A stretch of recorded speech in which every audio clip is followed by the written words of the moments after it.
Good evening, race fans, and welcome to the virtual Daytona International Speedway, where PGR returns here tonight. The Intimidator Superspeedway Series is back after a week of chaos, action, and triumph with the SummerSlam 499.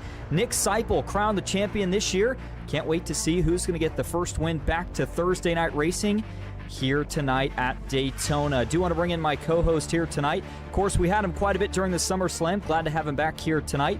Jim Bob, Jim, it's good to have you in the booth here tonight. A lot of things to expect. I know you saw all the action during the SummerSlam. What are you looking for here tonight, and what do you expect with this heat format?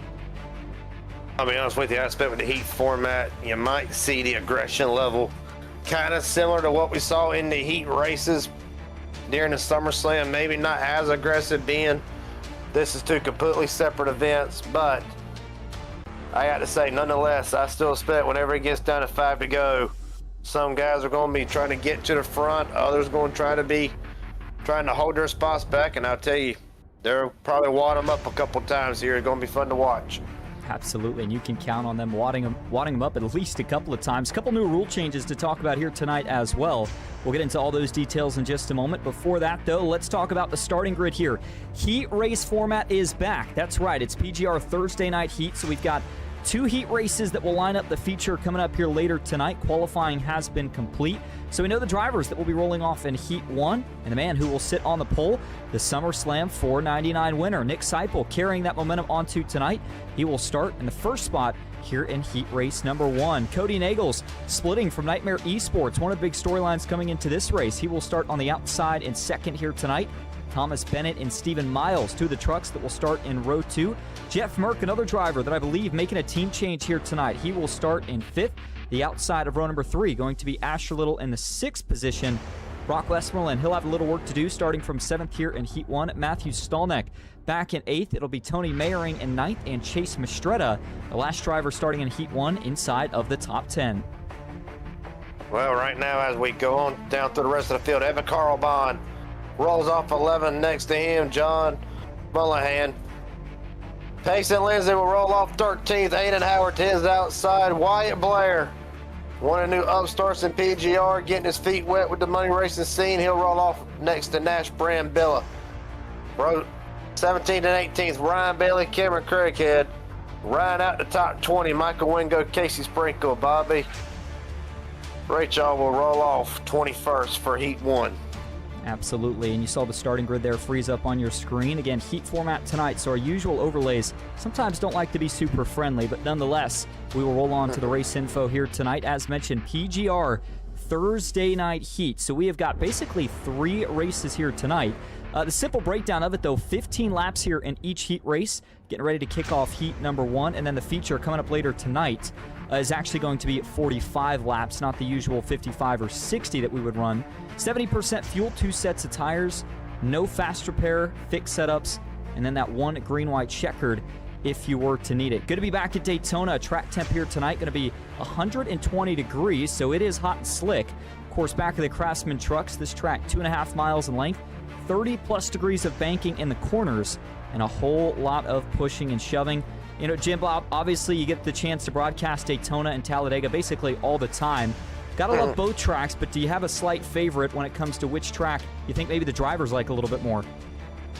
Well, probably ain't going to be the best here, but honestly, I do believe the drivers kind of like Talladega a little bit more just because, really, of how much wider. You have a little bit more options that you can clearly tell as the field works down the back straightaway. You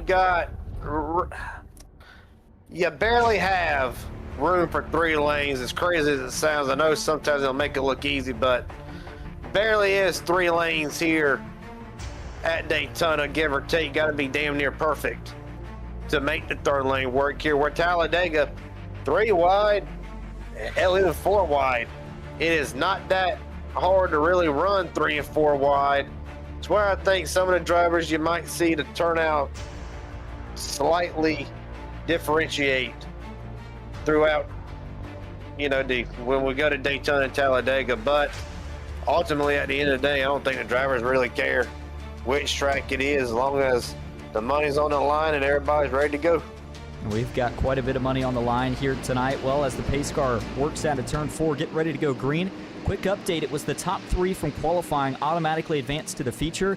Top 14 from each heat advance, and everybody else will be sent home. iRacing.com pace car makes the left turn. 15 laps the distance here for the first heat of the night. Green flag is in the air. We are underway at Daytona.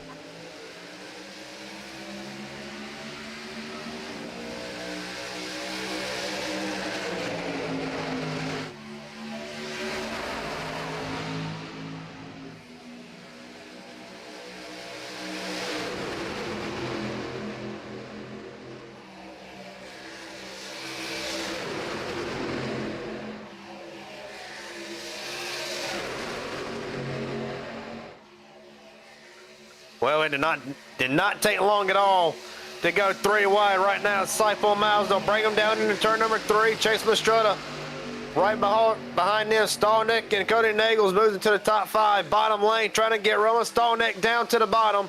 He's going to try to put his bottom lane up, and I got to say, Austin, as Cody Nagels slides up back to the top side, I can already tell it's going to be difficult to really get this bottom lane working tonight, as far as what it looks on the outside lane. And that's exactly what we would expect with the track temp over 120 degrees. The inside, usually the favored lane here at Daytona early on in a run, but as you just said, Jim Bob, not the case right now. The high side rolling. Nick Seiple leads, and he has got a lot of trucks tandemed up behind him. Stephen Miles, Chase Mastretta, Stallneck, and Nagels all inside the top 5, but as they work down the super stretch, the inside trying to get organized. We'll see if they can make a comeback into turn 3. Well, I'm going to be honest with you. I mean, they can make the inside work. It's all, we hear this a lot. Of course, if you do MMS, HGR, or you really just PGR in general, you'll hear a lot of these guys talk about it all depends on who you have lined up behind you. Will really determine if the lesser dominant lane is going to work as Stallneck and Cody Nagels down to the bottom. But right now, you're reigning in for the next year, defending SummerSlam 499 champion Nick Seiple continues to lead with 13 to go. Here comes the bottom, a little bit of a surge off of turn number 2, down the back straightaway. Enough for Seiple to drop down to the middle just in case.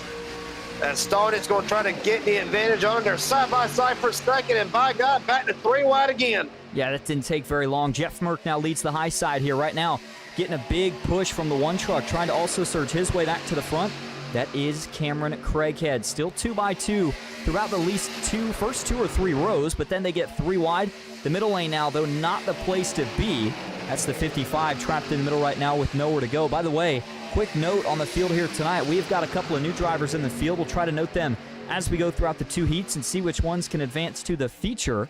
And a couple of those drivers we've seen maybe a couple of times in PGR, but of course coming off of all the excitement and anticipation that was around the SummerSlam last week. A couple of the guys that come to mind, Payson Lindsay, Thomas Bennett, Wyatt Blair. A couple of guys that we don't see a ton in PGR, but making good runs so far here in Heat 1. I gotta say, that's the big thing about these big events like the SummerSlam, the Fall Brawl, obviously the biggest race that PGR hosts the PGR 500. It'll bring out a lot of new faces. Some, as we've seen with, Wyatt Miller and Wyatt Blair and some of the new faces that have joined. Some, they'll like it enough that, hey, I want to try to see what I can do, see if I can hold my own with these regulars like we see at the front in this heat, as this heat's very well loaded with some big names. I can only imagine what the second heat's going to look like.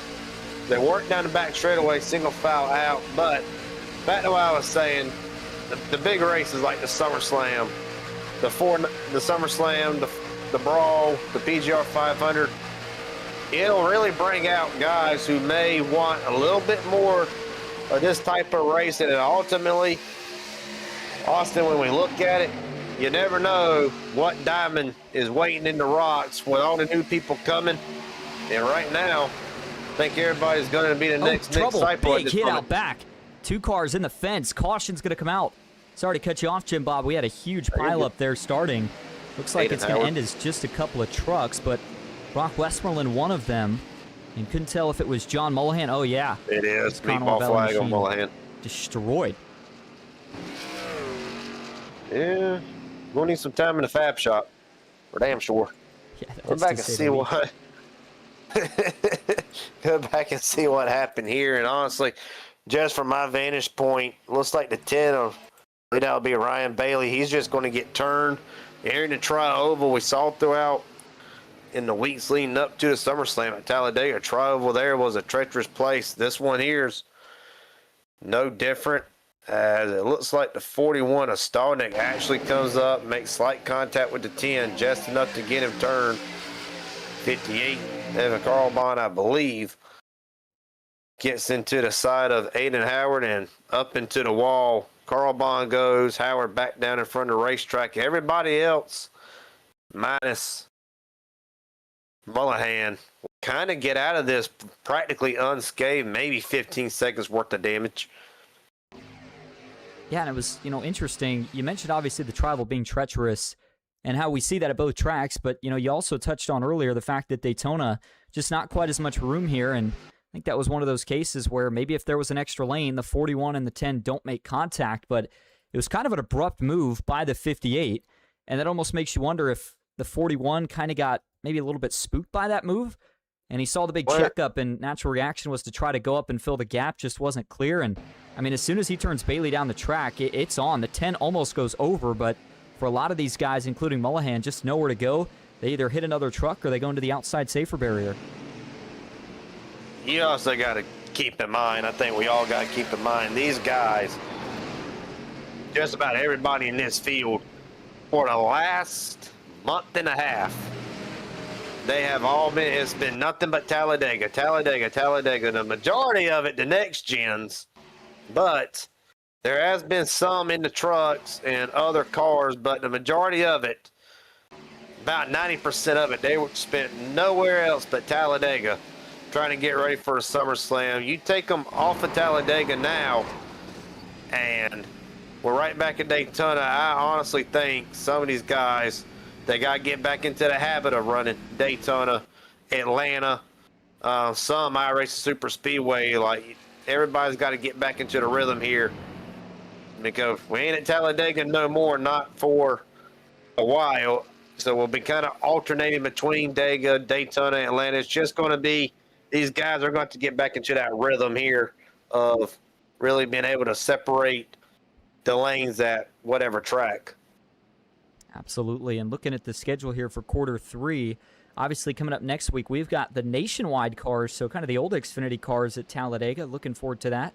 And then it's ARCA at Atlanta, 110 horsepower gain and 120 pounds taken out of the cars. So that is going to be an exciting one. And we've got some crazy races even in the month after that to finish off quarter 3. So still lots to come for PGR here for the Thursday night Intimidator Superspeedway Series. But as far as tonight goes, Heat 1, not off to a bad start so far. First caution, and comes at kind of that awkward spot between a quarter and halfway complete. So we'll get the exact lap count once we do get back to green flag racing. But as they run right now, you've got Nick Seipel, Stephen Miles, Chase Mastretta currently lining up the top 3. One of those trucks going around maybe to get a lap back. Jeff Merck Cameron Craighead, Nash Brambilla, and Michael Wingo, all currently sitting inside the top 7. Last 3 in the top 10, Payson Lindsay, Wyatt Blair, and Cody Nagels. And the other thing that I was looking at here, Jim Bob, is, we talked about the top 14 advancing. We didn't quite have every single truck that at least was being scored as starting Heat 1 actually started. I mean, a couple of guys towards the back, Asher Little, Casey Sprinkle. Not sure if they joined the wrong heat or what the situation was, but the point I'm trying to make here, we had close to more so about 18 or 19 trucks actually start the heat. A couple of them have damage, so I got to think that, most of the field right now is pretty comfortable with where they run and just trying to advance through to the feature. Well, for some, yes. For others, I think some back there stalling it was just at the front prior to that caution, obviously being a part of the caution.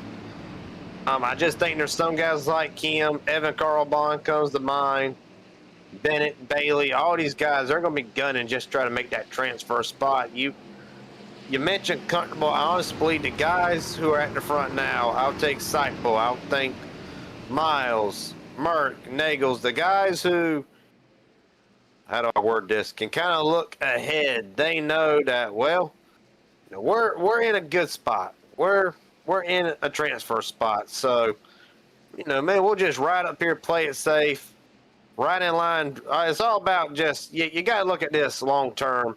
Everybody's trying to make the heat, and the guys who understand that and won't make erratic moves or put themselves in a position to where they have to be a little bit more aggressive to get in, them are the ones you'll probably see advancing to the heat, unless there's a caution. Then it's just luck at that point.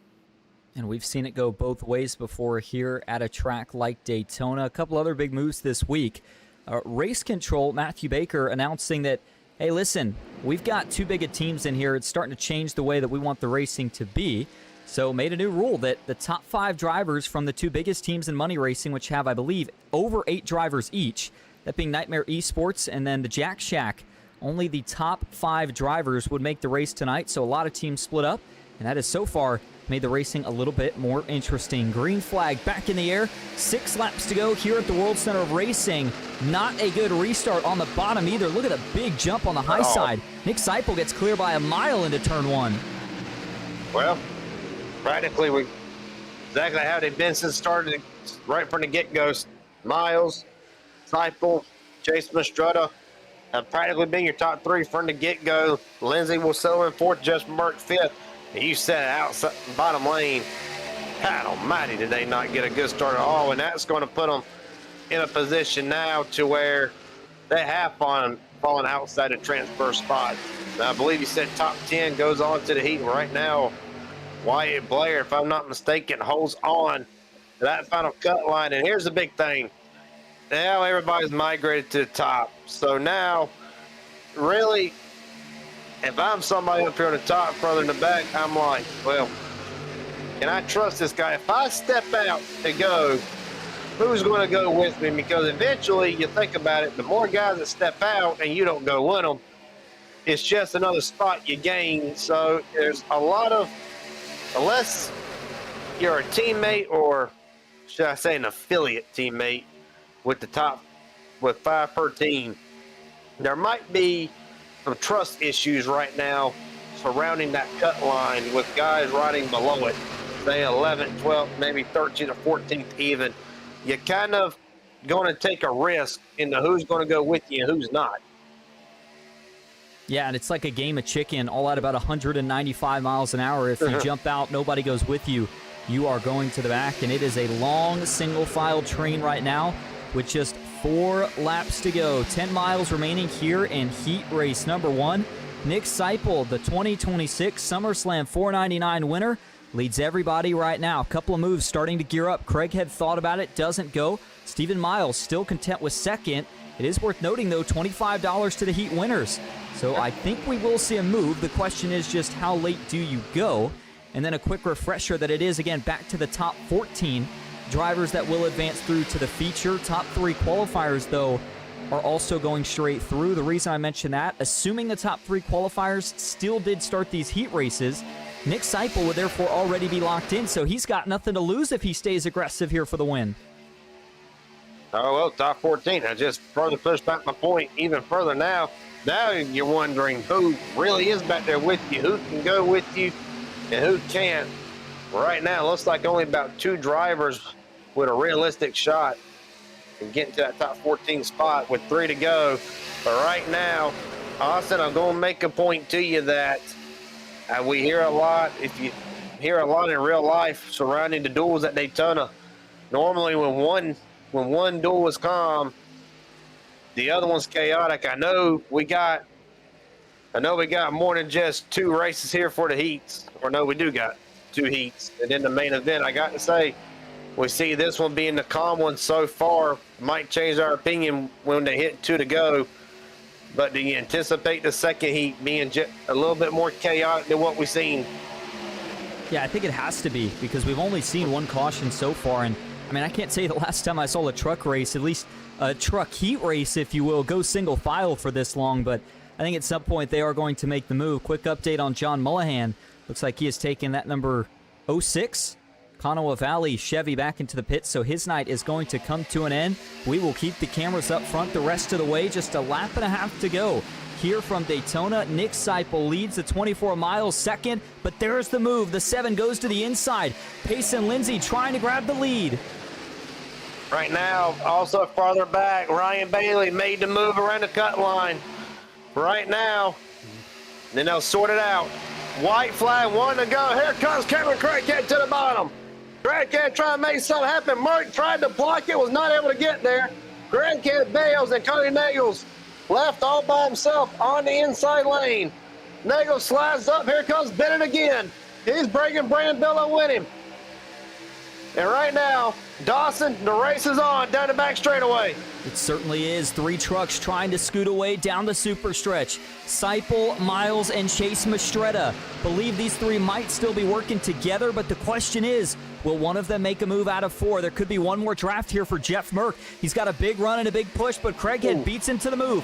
Payson Lindsay goes with the 1 truck. They'll fan out 3 wide for 3rd. Meanwhile, at the front, Seipel covers the bottom. Drag race back to the line. The winner of Heat 1 at Daytona. How about it? Nick Seipel, the SummerSlam winner, gets it done. Tony Mariner will make it his as a big Ryan Bailey upside down. Multiple trucks. And back on all 4s. Big hits. We'll have to see if any of that affected the finishing spots, Jim Bob, because there was a couple of those wrecks coming to the line. I believe we go back and look at the replay. I believe Tony Mariner, he had already established a position. At least that's what I'm seeing. Well, actually, let's go back and look just to be on the safe side.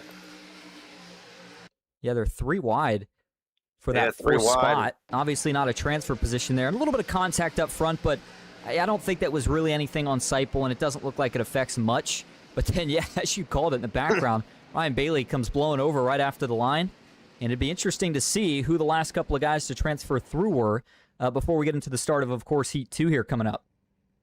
Right now, unofficially on my side of things, I got Blair 12th, Carl Vaughn 13th, Tony Mariner in 14th. Right now, Ryan Bailey 1 spot outside the transfer spot, but by God, if he does not make it in, he went out with style on his lid and back on all 4. And that's just 1 heat race. And some will look at this and consider it the call one. Makes you wonder, how does Heat 2 play out? Yeah, absolutely. And again, the idea is that for Nick Seipel, he was already going to be locked in based off of qualifying time. So for him, this was just like icing on the cake. He has now got $25, so basically playing with house money for the feature here tonight. We'll be keeping an eye on him. Before we get the starting grid here for Heat Race number 2, I did want to see if we could pull up the Heat 1 results. And unfortunately, it does look like our overlays are still giving us trouble. Sometimes it likes to do that again whenever we set up for these heats. But nonetheless, we are going to try to see if we can set things up here. The field is getting gridded for Heat Race number 2. And another big name that we've got in this one, shouldn't be no surprise, the man who will sit on the pole here for the start of Heat Race number 2 is going to be Malik Ray. Looks like Wyatt Gray going to start to his outside. Let's see if the overlay cuts us a break here. And it will not. So we are going to get rid of the overlays, and we will do this the old-fashioned way. Malik Gray, though, going to start from the pole spot. Nathan Harper second. Joe Huerta third. It'll be Trevor Osvernoth, one of the Jack Shack drivers here in Heat 2, starting from the 4th position. Jackson Byes 5th. Matt Lee 6th with Brian Hennings in 7th. For VRX eSports and Team PGR, Justin Melikar, another one of the Jack Shack drivers in 8th, Charlie Morgan 9th, and Max Dinda, one of the Toyotas inside of the top 10 here for the start of Heat 2. Well, rolling off 11th on down, Mike Davenport, Axel Smith will be 11th and 12th. Joshua McCullough, Martin Von Delcoa, MMS drivers, rolls off 13th and 14th. Jeff Byers, Michael Macklin will roll off 15th and 16th. Mason Orney, Michael Menchaca, last minute entry gets in, and he'll roll off 18th. How about the Folk? Daniel Falkenham rolls off next to Kurt Quist. They'll round out the rest of the field here. As I'll say, we talked about how loaded Heat 1 was. This one here, you got a lot of heavy hitters at the front, almost similar to Heat 7 back in the SummerSlam. Yeah, no surprise that we're going to be talking about some of these names probably going door to door by the end of this one. Harper and Malik Ray starting up front is about all you need to know, but you know, you mentioned the heat races, obviously, Jim Bob, from the SummerSlam, and I think that was kind of the design behind making this week PGR Thursday Night Heat was, you know, a lot of these guys coming off the excitement from those heat races and the stress of trying to get in versus, you know, the excitement of when you do get in. And so it'll be interesting to see if, like you said, there's more aggression here in Heat 2, or maybe do we kind of break the trends and these guys follow a similar single-file race like what we saw in Heat 1? Well, you know, it just depends. It really just depends on, you got up around inside that top 10, you got several guys who all they want to do is win. They don't care if it's a heat race. They don't care if you're going to try to get into the second or if you're trying to make the feature or not. To them, $25 might as well be as good as $250. So it's just one of these things. It's going to be really the tale of two stories. Either A, they play it smart because they're up here around inside the top 10. They really ain't got much to worry about, so they may play it safe. Or, by God, we might get our money's worth in Heat 2, and they'll just start throwing haymakers. It's all just going to depend on how some of these drivers, again, loaded field, a lot of big names in this. Really, I can't really tell you. Just got to find out and see. As I'll let you take it away here. We're getting ready to go green here in heat race number 2. Malik Ray and Nathan Harper will lead us into the restart zone. Last chance to transfer through. Heat 2 is underway at Daytona.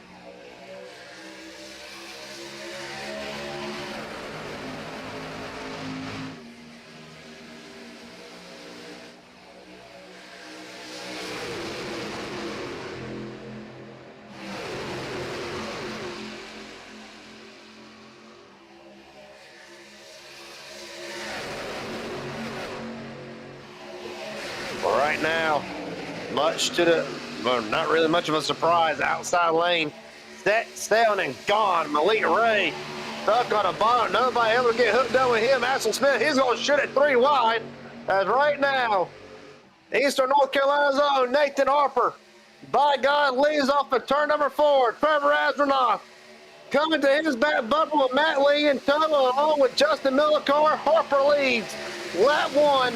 14 to go as bottom lane trying to get a run going. Joe Horta with a shot to the back of the 97 area, turn number 1. Well, they certainly had plenty of aggression there on that first lap, but they tried to single file out through the top 4, but a big surge on the bottom. How about Axel Smith and Joe Huerta now trying to tandem back towards the front of the field? But as they go down the super stretch, side by side, the outside line, still the favored one right now. And we talked about kind of the new teammate rule, if you will, earlier. That makes me wonder if we're going to see even more aggression out of some of the drivers from the Jack Shack, from Nightmare Esports, just to go and prove a point and say, hey, listen, I don't need 7 teammates to go out here and win. I'll show you here to start my heat race. But right now, Osborne, big move. How about that split as he sends Nathan Harper to the bottom? Oh, my God, he said, buddy, I want this outside lane. Get out the way, basically, as it is. Technically speaking, a Jack Shack 1, 2, 3 on the outside lane. Max Dannon trying to make something happen. Malik Ray, who started on the front row, right now has fallen back to the 10th spot. 3 wide. Ergebut buys in the middle barely. Here comes a run on the bottom. Yet again, mid-pack is Charlie Morgan. He'll hook up. As Justin Melikar with a big block. Max Dannon out of shape. They keep it straight. But right now, really what you're seeing is what we kind of saw throughout SummerSlam week, and drivers trying to work the lane control.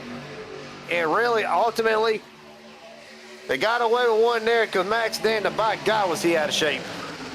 Yes, he was, and I think that some of the handling issues can be attributed to the track temp. Again, 120 degrees to start the race, and we are in the thick of the daytime, at least here in the sim. So that's something we'll be keeping an eye on, especially as we get a longer run once we get to the feature, which is coming up after Heat 2. So far, it has proven to be the more aggressive heat. 3 wide once again. Axel Smith on the bottom, him and Joe Huerta. They've been making progress, but it's not been quite enough to get back towards the front. Nathan Harper, meanwhile, he leads the middle, and it's one of the Rams up front. Trevor Osmanoff with a push from Matt Lee, well clear into turn 3. Melikar pulls clear as well. Not quite able to make the move as Harper side drafts him back. Well, Harper had a run, and you see how quickly it faded out. Then, well, of course, we're going to, at least I'm going to uphold the tradition. Nathan Harper wins the heat race or the feature tonight. It'll be a 12-piece nugget at Chick-fil-A someday later down this week. But right now, he's got a tall order to separate the 3 Jack Shacks on the outside lane, but he's got his teammate Buys right behind him. Fun fact, these two came into yesterday's MMS Donators Championship Series 1 and 2 in the points. Buys thought about going to the bottom lane, but right now, I got to say, Lee and Asmanoff kind of have a stranglehold on this field right now. There's one car in the wall further back.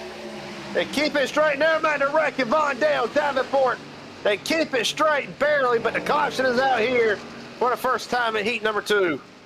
And a little surprised that the caution took that long to come out based off of when we saw the caution come out in the first heat race, but it looks like Michael Macklin, and then I think it was it Davenport, 55? Von Dale. And Von Dale. Yeah, Von Dale definitely the truck with damage here. Looks like more so isolated to the right front. Doesn't look like anything race-ending, but he'll have to obviously go in and get some repairs. One of the veterans for McCullough Motorsports, looking to see if he can advance to the feature here tonight, and he had been running pretty close to inside of those transfer spots. Again, top 14 make it through, minus the guy who was on the pole here for the second heat race, because that means he was one of the top 3 qualifiers. But with this caution, it's going to rack everybody up, give us a chance to try it again. Before we talk about that, let's go back and get a replay here of what happened. It looked like it started right around the Mike Davenport and Michael Macklin machines. So let's see if, is it contact or is it something else? Ooh, 97. Go ahead. Yeah, up in front, Axel Smith makes contact with 28 from there. Just an accordion effect, and everybody, Davenport does come down. Down on the 20, kind of gets them all out of shape. And that would be Michael Macklin, who actually did get a meatball flag out of this. So his night, more than likely, potentially done. There you see the significant contact with Von Dale. And it's one of these things where I think people trying to grab the right rear, perhaps, go and take another look at it before I say anything. I know, it's just really a misjudge on Axel Smith that really just gets them all accordion in, and from there it's on. And it looked like initially they almost had it saved. Those last couple of hits for Davenport, once he got down into the 20, just kind of finished the deal off. And for Mark Von Dell, obviously just an innocent bystander there. He had nowhere to go. Good for him, though. The race damage is not going to be ending, at least. Just have to go in and get that truck worked on. You mentioned, though, for Michael Macklin here, likely going to put an end to his night, so a tough break there. But we'll have to see. Who knows? Maybe he can try to get that car back out on the racetrack. Certainly didn't look like a meatball, but obviously iRacing likes to give it for different reasons, so we'll see if that truck can get back out or not. Nonetheless, though, as we go back up front, not the biggest caution that we are likely going to see here on the night. Collects about 3 trucks in total. So the guys up front, no change there. Trevor Osvernoth currently leading the way here in heat race number 2. Matt Lee in second, Justin Melikar third, Max Dynda fourth, and Nathan Harper fifth. Malik Ray, Jackson Byes, Joshua McCullough, Charlie Morgan, and Michael Menchaca. The rest of the guys inside the top 10. And for Malik Ray, by the way, he was the driver that qualified on the pole here for Heat 2. So I believe regardless of how he finishes, he is automatically going to advance through into the feature. Well, we got a quick taste of what we might see later on for the feature, especially 45 laps, not going to be a lot of time. A couple of drivers still in the pits. Axel Smith, who's just coming back out. Davenport, Vondell, Quest, all getting that little bit of damage fixed. But I got to say, really, post SummerSlam, one of the hottest drivers, I would say, of the week, Trevor Asronoff, going off a third-place run on Tuesday for Tuesday Night Rumble.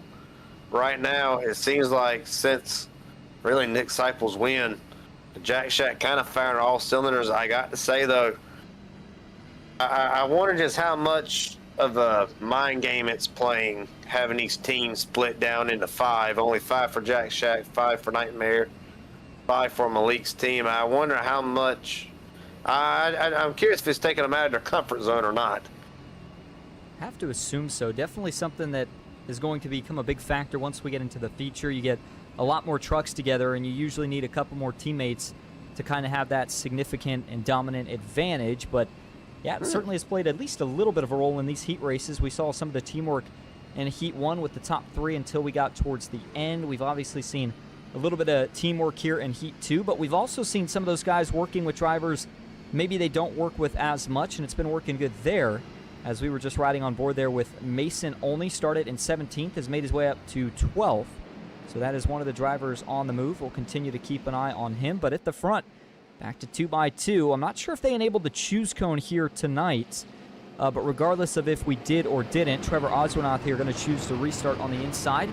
It'll be Matt Lee on the outside. Everybody else, as they line up 2x2, we're going to be looking at probably about half or just a little bit less in terms of how long we have left here in Heat 2. So Jim Bob, maybe a similar setup to Heat 1, but I don't know. These guys have been more aggressive than what we did see in that first heat.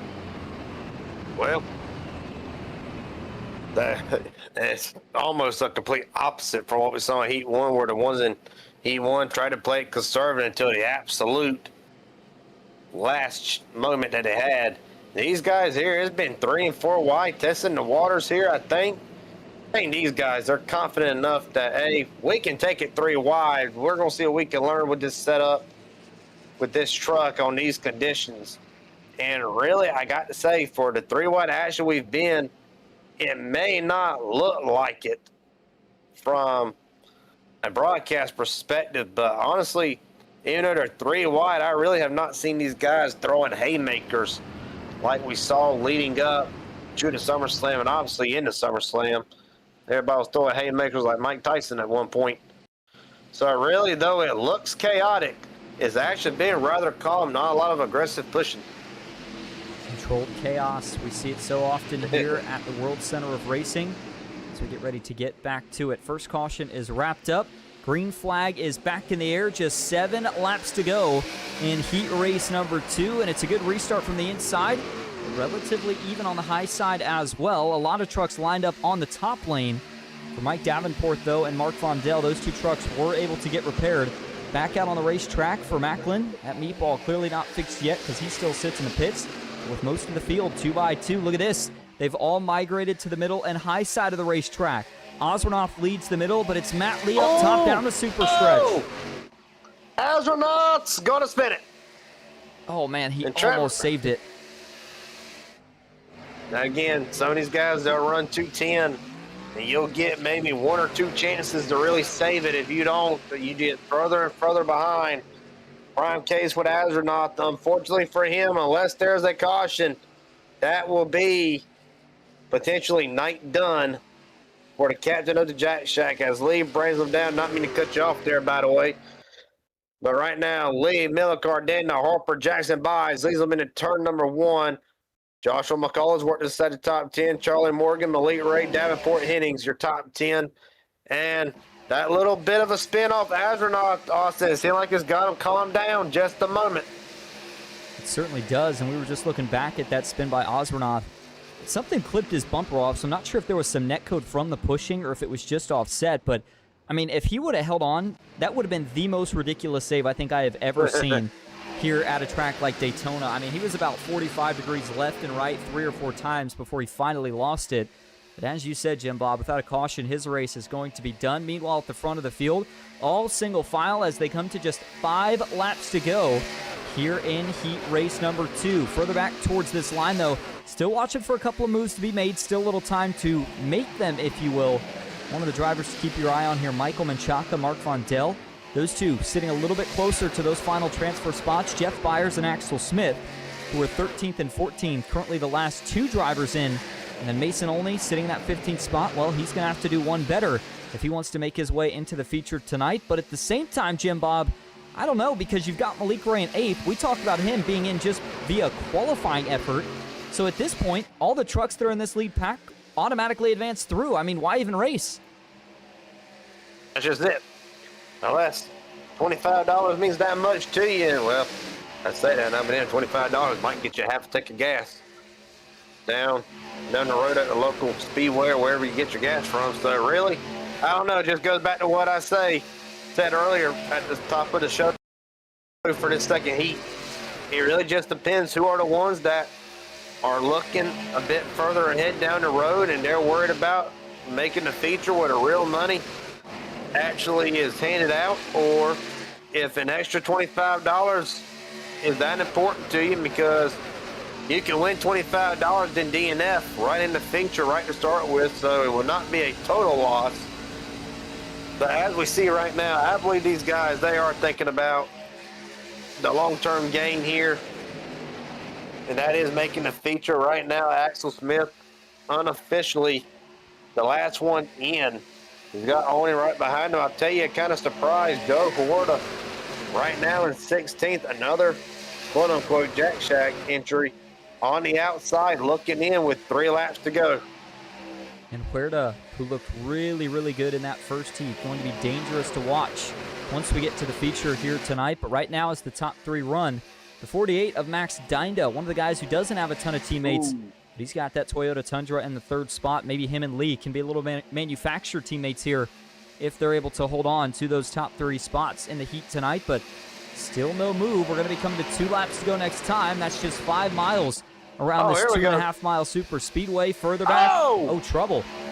Mark Vondell around now. Where Joe Horta got a hell of a run from, but by God, came storming up the bottom, slid up, and just did make contact with Mark Vondell. And Mark's night from hell continues.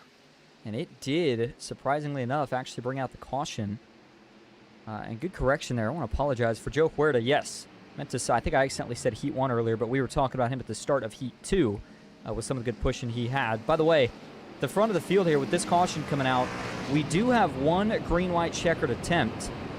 And we'll go back and get a replay of what happened there in just a moment. It looked like Vondell was the only truck who ended up getting affected to the point where he was off track and off pace, but that caution going to be a break for the drivers who were not inside of the transfer spots and not with the lead pack, to at least give them one more fighting shot here in the 2-lap shootout. Going back and looking at this, Jim Bob, you talked about, obviously, it was right around Joe Huerta, and it almost looks like, I'm not sure the reason he checked up, but when he did get that check up, looks like the 28 just kind of squares him up, and when he gets into him, I mean, it just immediately sends that one up the track. There's really not much Huerta can do. More so just curious here, as you know, for Kurt Quist, was it just a big stack up in front of him, or does he get a massive run? We go on board, you see the high side there starting to stack up, but for Joe Huerta, yeah, he's just on the brakes. You know, it almost makes me wonder, do you think he was trying to find a spot to jump up to the high side? Potentially. I mean, really, you saw the run. I mean, they got shot out of a cannon. And yeah, there is a bit of a checkup on the outside. This is entering turn 3, so they got to run.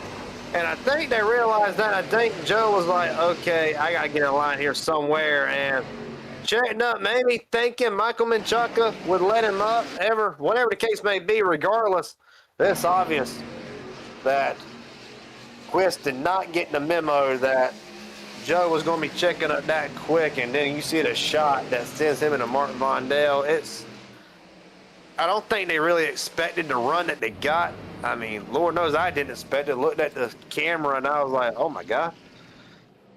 But really, I don't think they expected it. I think Joe maybe realized he may be in trouble here, and they'll go right back to the outside of the transfer spot again, and checked up thinking maybe he could get a spot in line, and Kurt all over the back of him. And really, at that point, Joe's along for the ride, and poor Mark Vondell, he went for an even bigger ride. Yeah, Vondell's been kind of like the punching bag here in heat race number 2. He's not doing anything wrong, but everybody just keeps running into him. And that is one of those cases there where I'm sure Mark Vondell's probably not too happy. He's got to be saying to himself, you know, what are you guys doing checking up? You know, we're in the back here. We should be trying to go to the front, but obviously a tough break there. Did look like Huerta was able to save that truck for the most part. So the only truck that really got kind of turned off the track and maybe has some damage looked to be the 59 of Mark Vondel, but that truck will still continue. He's going to have one shot at it here. 2-lap shootout is not long at a track like Daytona. I know 5 miles sounds like a lot, Jim Bob, but it takes a lap to get these trucks up to speed, and when you've only got 1 lap to try to go from the back towards the front, it can certainly be a little tricky, especially when other guys are trying to do the same thing. Well, I'll tell you, the guys at the front, they may get racy just because it'll be, as you said, virtually a 1-lap shootout, because it's going to take these trucks a minute to get up to speed. But really, I'll be honest with you, the attention will be surrounded around the Axel Smith machine, who right now scored 14th in the final transfer spot, and Huerta back in 15th. Astronaut is back in. He is in the pits right now, so, and now he's rolling back out onto the racetrack. But Astronaut right back in it. Mark Vondel coming back out. Really, all you need if you're Vondel is 4 spots. If you're Astronaut, 3. I really feel like these guys surrounding the 14th, anywhere from Brian Hennings in 10th down to Axel Smith, you're about to see a whole nother race for them just trying to play defense, because at that point you got 4 trucks on the outside looking in, and you got 10th through 14th, all 4 spots. I honestly feel like it's going to get crazy. And to answer your question earlier, the guy in contact race control, we do have the choose cone in effect, and you can see right there Axel Smith from the gatekeeper in 14th up to 8th or 7th around in there. He's going to vault himself up quite a few spots and put himself a little bit further ahead of the cushion, as Brian Hennings will now be the gatekeeper with Machaca, Huerta, Astronaut, and Vondel on the outside looking in. And that is the beauty of the choose cone. Gives guys up front the opportunity to decide which lane they think is going to be best. Gives guys in the back the opportunity to pick up a lot of positions that they would otherwise not have for this restart. Malik Ray on the inside, talked about him qualifying on the pole. So again, the way that the format was kind of indicated here is that he should already be locked in. I would suspect that that means he's probably going to have a lot of aggression here trying to get this extra $25. For Matt Lee, though, he has looked really good so far here in Heat 2. He's going to have a lot of pushing help here just behind him. And the 84 of Justin Melikar, Dinda, Harper behind him. Lots of big names all still inside of the top 10 for what will be a green-white checkered. Remember, in PGR, green-white checkered means no more caution. So even if these guys wreck, you got to try to get it fired up and keep going. Top 14 advance. Who's it going to be? Heat Race 2 back underway. 2 laps to go here at Daytona. Matt Lee with a great restart. However, Malik Ray just about matched him. The only big thing is Malik Ray is all by himself as Max Daniel cuts him a break. Malik will go up to 3rd.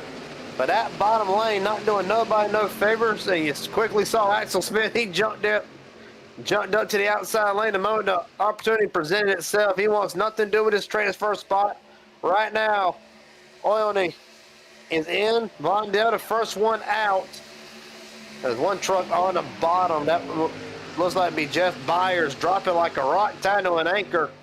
And now Byers and Oilney will be side by side as they come off of turn number 4. Austin, white flag, 1 to go this time, and the way it looks, there'll be a jack shot 1-2 if they can keep it straight. Yeah, but I think we're going to see some action here at some point. White flag, 1 lap to go at Daytona.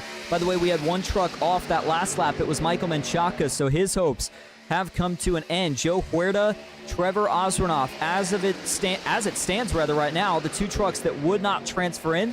So keep an eye on the scoring pylon. Meanwhile, the race for the win, still single file. Matt Lee, as they work down the super stretch for the final time in Heat 2, leads Justin Melikar, Malik Ray, Max Dinda, and Kurt Quist. You got to think the 84 trying to push the 04 out ahead so that they can get enough of a gap, but Malik Ray doing exactly what Merck and a couple others did, trying to draw the run. He goes down. Huge shot from Harper. Surges the 88 in front, trying to get to the back bumper of his teammate Melikar. The 84 grabs the lead.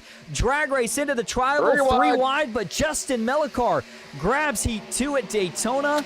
And in a photo finish, the Jack Shack teammates, well, former teammates, I should say, still find a way to finish inside of the top 5. Beautiful. That was perfectly as they wreck them behind. But that was beautiful. An excellent job. Harper, look back at the finish here from my side of things. Harper and Buys, similar to what we just saw with Herta and Quist, shot out of a cannon. Where they came from, by God, I have no idea. But they just get a hell of a run, and they're going to slingshot Quist, Daniel, Malik Ray. He'll go down and try to block it, and he does block it successfully. Melikar sees it. Melikar is thinking, I don't want to give this up. And my God, that is all she wrote for Justin Melikar. He played that perfectly. He certainly did, and you saw the camera switch over because that means we are heading to the warm-up. Brief intermission before we get tonight's feature race underway. We just showed you that photo finish, though, before we did kick off the warm-up session. And, man, really, really tight for second. But the race winner, of course, no shocker there at the end, was Justin Melikar. So both him and Nick Seipel, two of the Jack Shack drivers, going to be taking home $25 guaranteed. The question is, can they take home any more? They will make up the front row for the feature race coming up here in just about 4 to 6 minutes.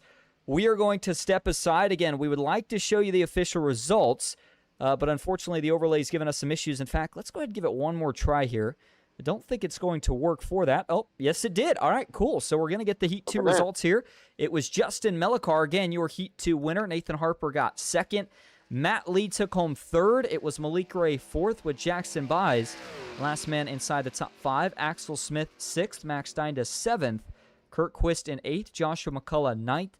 Charlie Morgan top 10. And then as you go back to 11th through 13th, Davenport, Hennings, Mason Olney, and the last driver to transfer in, Jeff Byers, getting that 14th spot. But if you count Malik Ray making it in on qualifying time alone, that may shift Mark Vondell in. We'll have to confirm that with race control. Oswernoth, though, either way you shape it, doesn't look like he's going to make it. Fortunately, he finishes 16th. Joe Huerta had speed early in the heat, but he finishes 17th. Michael Menchaca in 18th. And then you go back to the last couple of drivers in the heat. Michael Macklin 19th, and for Daniel Falkingham, not sure what the issue was for him, but out very early. Didn't complete, but about 3 laps. He has scored in 20th. All right, so Jim Bob will reset. Didn't mean to cut you off there. One thing I want to get to real quick before we come back and set up for the final featured race here tonight. We are going to take a quick break, get a couple things set up here on the broadcast, but we have got a lot more coming up here tonight in PGR Thursday Night Heat. Stick with us. We'll be back here at Daytona.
I played a couple of simulators, and this was like very responsive, especially the hydraulics and stuff, the motion and stuff was really, really on point. But you feel like you're really driving, it feels real.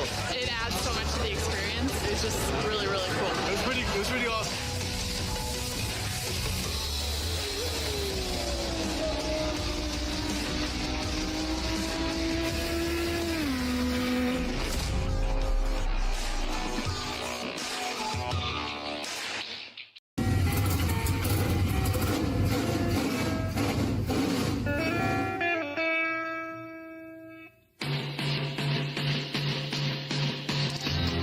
Green flag is in the air. We are racing.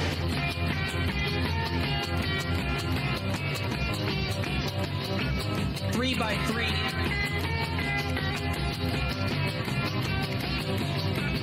Almost all trouble around goes Alex Hill. On into the outside wall goes Hill. They're wrecking big time out back. We're not going to throw a caution.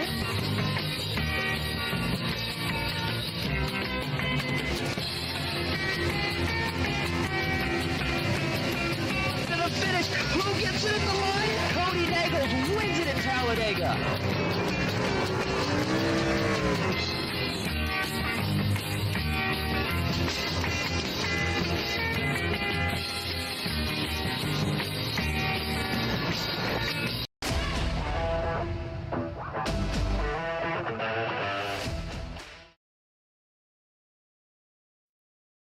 Welcome back to Daytona International Speedway. Getting set for the feature here tonight in PGR Thursday night heat. While we were gone, a couple of things cleared up from race control. Despite what the flyer said, it was actually the top 15 from each heat race that we're going to advance through. So a couple of the drivers that we initially didn't think were going to make it did indeed transfer through. So of course we'll get to those storylines and much more. But now that everybody has got the warm-up through, we're getting the drivers gridded up here, and we are ready to get things going. So let's get started here tonight with hopefully a look at your starting grid. As mentioned, the overlay's giving us a little trouble tonight, but the good news is it looks like things are going to work. And add even more confusion to the pot here, Jim Bob, it actually looks like the top 3 qualifiers didn't even have to start the heat race. So we didn't even see the guy who's going to be sitting on the pole here for the feature, which is Wyatt Gray, Dylan Jones second, Ethan Eckert third. They didn't even race in the heat race. I thought for sure the format would still allow them to race, even though they qualified inside the top 3. So they automatically advance through. Didn't even have a chance to race for the $25, but nonetheless, they are going to start inside the top 3. Outside of row 2, Heat 1 winner, though, that was Nick Seipel. He will start in 4th. Back in row number 3, that's where we find Heat 2 winner Justin Mellicar for the Jack Shack alongside Cameron Craighead. In that number 1 Dodge Ram, Nathan Harper back in 7th. We saw him with a lot of strength towards the end of his heat. We'll see what he can do from the inside of row 4. Stephen Miles, close to the end of winning his heat, wasn't able to get the job done. He starts in 8th here tonight. Last 2 trucks in the top 10, Matt Lee and Payson Lindsay. We'll run off 11th on down. Malik Ray, Jeff Mert will roll off from the Fast 12, final 2 spots. Jackson Byers, Chase Mastrutta rolls off for row 7. How about row 8? Axel Smith, Cody Nagels. Nagels got a lot of work to do, as does Max Denton and Aidan Howard rolling off from row 9 and running out top 20, Kirk Quist, Thomas Bennett. And as we go back to 21st here in the feature tonight, Joshua McCullough from McCullough Motorsports, one of the Chevys in the field. He'll have the 23 of Nash Brambilla to his outside in 22nd. Back in 23rd, Charlie Morgan. We saw him in Heat Race 2. Brock Westmoreland will start here tonight in 24th. Back in 25th, going to be Mike Davenport and Wyatt Blair. Moving on back to row 14. How about the 01 of Asher Little? He will start 26th. Brian Hennings, the VRX eSports machine, he starts 27th. Evan Carlbon for the Jack Shack in 28th. Mason Olney 29th. Last driver inside the top 30 is going to be Tony Mayring. And still looking at the rest of the field, there's not many more drivers that made it. Jeff Byers, though, was one of them, 31st. Last, looks like 3 drivers that made it through. Ryan Bailey, 32nd. Mark Vondell, 33rd. And the man who we initially didn't think made it in, 2 of them rather, that would be Matthew Stolnek and Trevor Ozernoth. It looks like here, not sure if Stolnek got a penalty, Jim Bob, but it looks like Ozernoth made it in. Stolnek, though, don't see him actually rolling out of the pits for the start of this. Oh, and just by what I'm looking at on my side, a few guys are out. Macklin, Wingo, Horter, Rachel, and Chaka, just to name a few. So some of them guys that might show up on our side of things as out. But you talk about a star-studded lineup for tonight. How about this? The 2026 PGR 500 champion Wyatt Gray, and then the 2026 499 champion of Nick Seipel. As Austin, I'm expecting now to see a bit more of an aggressive race. We got 34 guys on here. I feel like everybody's now about to start throwing haymakers. Well, 45 laps, so longer than what we had in the heats, but not a lot of time if you got to go from the back to the front. Green flag is in the air. We are underway in the feature here tonight at Daytona, and it's a good jump out of the gate, but already almost three-wide trouble. They're going to wreck them up at the front, maybe? Do they say that? There No. they go, Jackson buys. Further back, multiple trucks around, and before we even get to turn one, the caution is out here at Daytona. Yeah. Buys around. Payson Got Lindsay. Lindsay. Jeez. Yeah, Lindsay had a hell of a starting spot, had a great heat. Unfortunately, all that ain't going to matter now. What in the name of might happened on the restart? Just going to re-wreck you here, look at it from my side of things. You know, I couldn't tell initially if Seipel made that move intentionally or if he got bumped out of line. I think he made the move intentionally. I mean, he had a teammate behind him, but, you know, part of me would almost say, I mean, what would be the point of making a move like that early, that aggressive? But it doesn't look like there's contact. I think he just jumps out. Not sure the exact reasoning for it, Jim Bob, but it looks like when he does that, I mean, it just stacks everybody up. Eventually the stack up gets a couple of trucks turned, and all things considered, I guess that could have been a lot worse. We didn't really have anybody take any big hits, but still early troubles. Well, I'm looking at it from Cameron Cricket's perspective, who I can see where you're coming from. I can also say it is close because from my angle, I mean, Cricket is phased into the back bumper, so it's an incredibly tough call to make, really. Ultimately, it's going to get everybody out of shape. They're going to be put three wide, and everybody runs out of room, but it's almost like from my camera angle, almost like Cricket just cuts across the bumper of Seipel to get him out of shape. It looked, and of course, these guys, they race more than what I do on a weekly basis, but almost just for me, exactly, it looked too much more like an abrupt move on Seipel's part versus him willing to go. But of course, as Cameron Cricket, he may be getting a penalty for missing the commit code. Just saw that as it came back live. But really, that's going to be is a tough call to make, regardless of the fact. I mean, you can look at it from two different ways. I can see your way. Go back and see it on the broadcast. You may see it my way. It's just one of these things that's also, it's one reason why we'd rather be up here in the booth and not as race control. Yeah, that's certainly right. I agree. If I'm out there with these guys, it's usually once in a while just to say that I donated my share to the community. But, you know, nonetheless, here tonight, you know, and I will add this too, because we went back and looked at the onboard view there for Nick Seipel.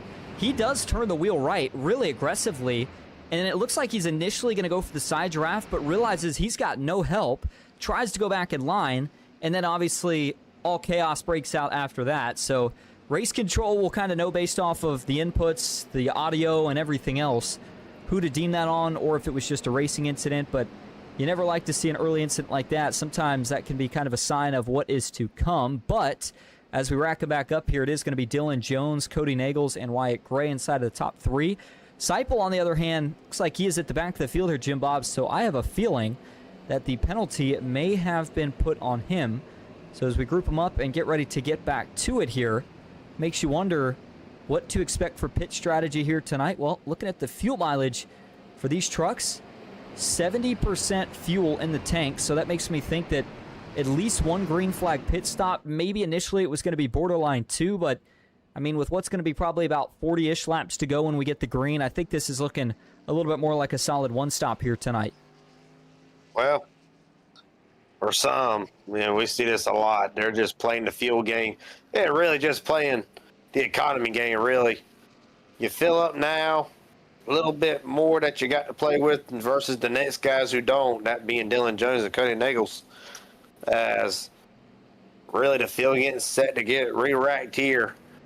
And like you said, it will be Dylan Jones, Cody Nagels bringing us down, a couple of nightmare guys, and they will actually choose the outside here. So even though we got the team split up, it seems like there's still some teamwork at play, because most of the Nightmare guys will go to the outside. And I'm just saying Nightmare guys because I really ain't got the list in front of me on who's on what.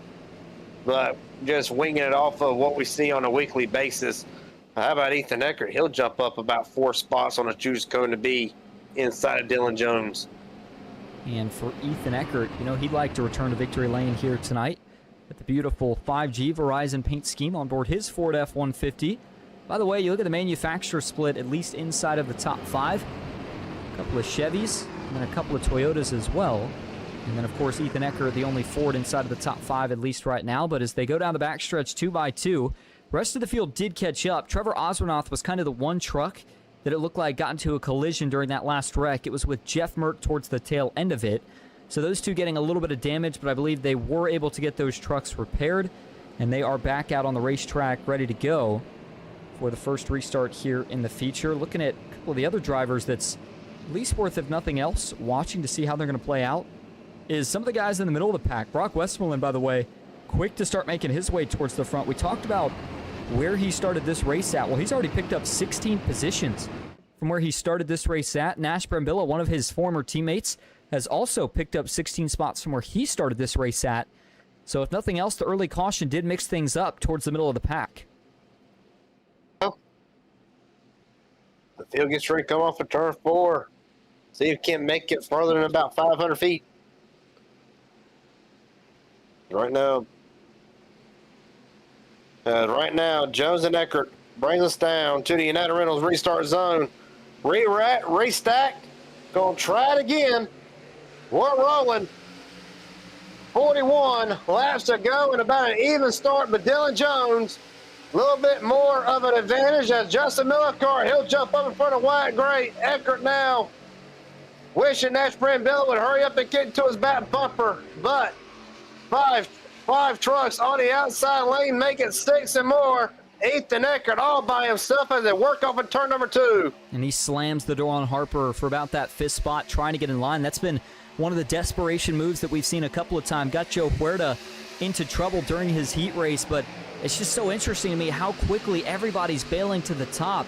We were talking about this over the break, Jim Bob, that the last time we saw guys that desperate to get to the top lane this early on a restart was back in the old next-gen days, 2-3 years ago during the Podium 500s, but boy, just have not seen that a lot in these Craftsman trucks. But whatever the deal is here tonight, it has been the key to holding track position. 3 wide further back, though. Matt Lee, Chase Mastretta going to grab a spot. Lee splits to the high side. Now he goes back to the bottom. 3 wide even further back, and guess who? Malik Ray trying to make his way to the front, but now they'll get back down to 2 wide. Eckert looks to the middle. Still drag racing off of turn 2, all the way back for the 5th and 6th spot. Malik Ray drops below WL line. Don't know if it's because he got pushed down there, if he's just playing it smart and drop it to the back. Or really, Austin, as we see the 3 wide action starting to ramp up a little bit more around the Brock Westmoreland machine and Brian Hennings. I would like to say you're seeing what I like to call the hornet's nest, because right now, getting a little bit crazy and getting a little bit aggressive here, and before long, 9 times out of 10, you'll see the field fly apart like a hornet's nest. But right now, Axel Smith and Cameron Craig leading the bottom here. The Jack Shack's own Justin Millicart and Chase Mastretta occupies the middle lane. Couple of Nightmare drivers behind them is Ethan Eckert and Harper just right in line. But at the front, speaking of Nightmare, Dylan Jones, Mastretta comes down. Axel Smith, save it, buddy. He got it. By God. Big save out of Axel Smith as the Nightmare duo of Jones and Eagles leads them in turn number 3. Wow, that could have been really, really big right there. Close call and big-time save for a couple of trucks on the inside line. They all hold it together. Another offset push, that time by Chase Mastretta, but Wyatt Gray holds on. 3-truck tandem as they enter the tri-oval. The high side, though, still dominant here with 8 of 45 laps complete. By the way, around the first lap that we might see that green flag pit stop. I would think somewhere close to the lap 25 mark. So we'll keep that in the back of our minds. But for now, there is still a lot of really hard racing up front. Mastretta got clear, jumped down. That's going to link him up with one of his Jack Shack teammates, Justin Melicar, but still sideways, and he's going to actually bail. I think he felt like if he turned back to the right, he was going to get hooked into the field. So he goes on the apron. And that's going to allow the middle and top to surge once again.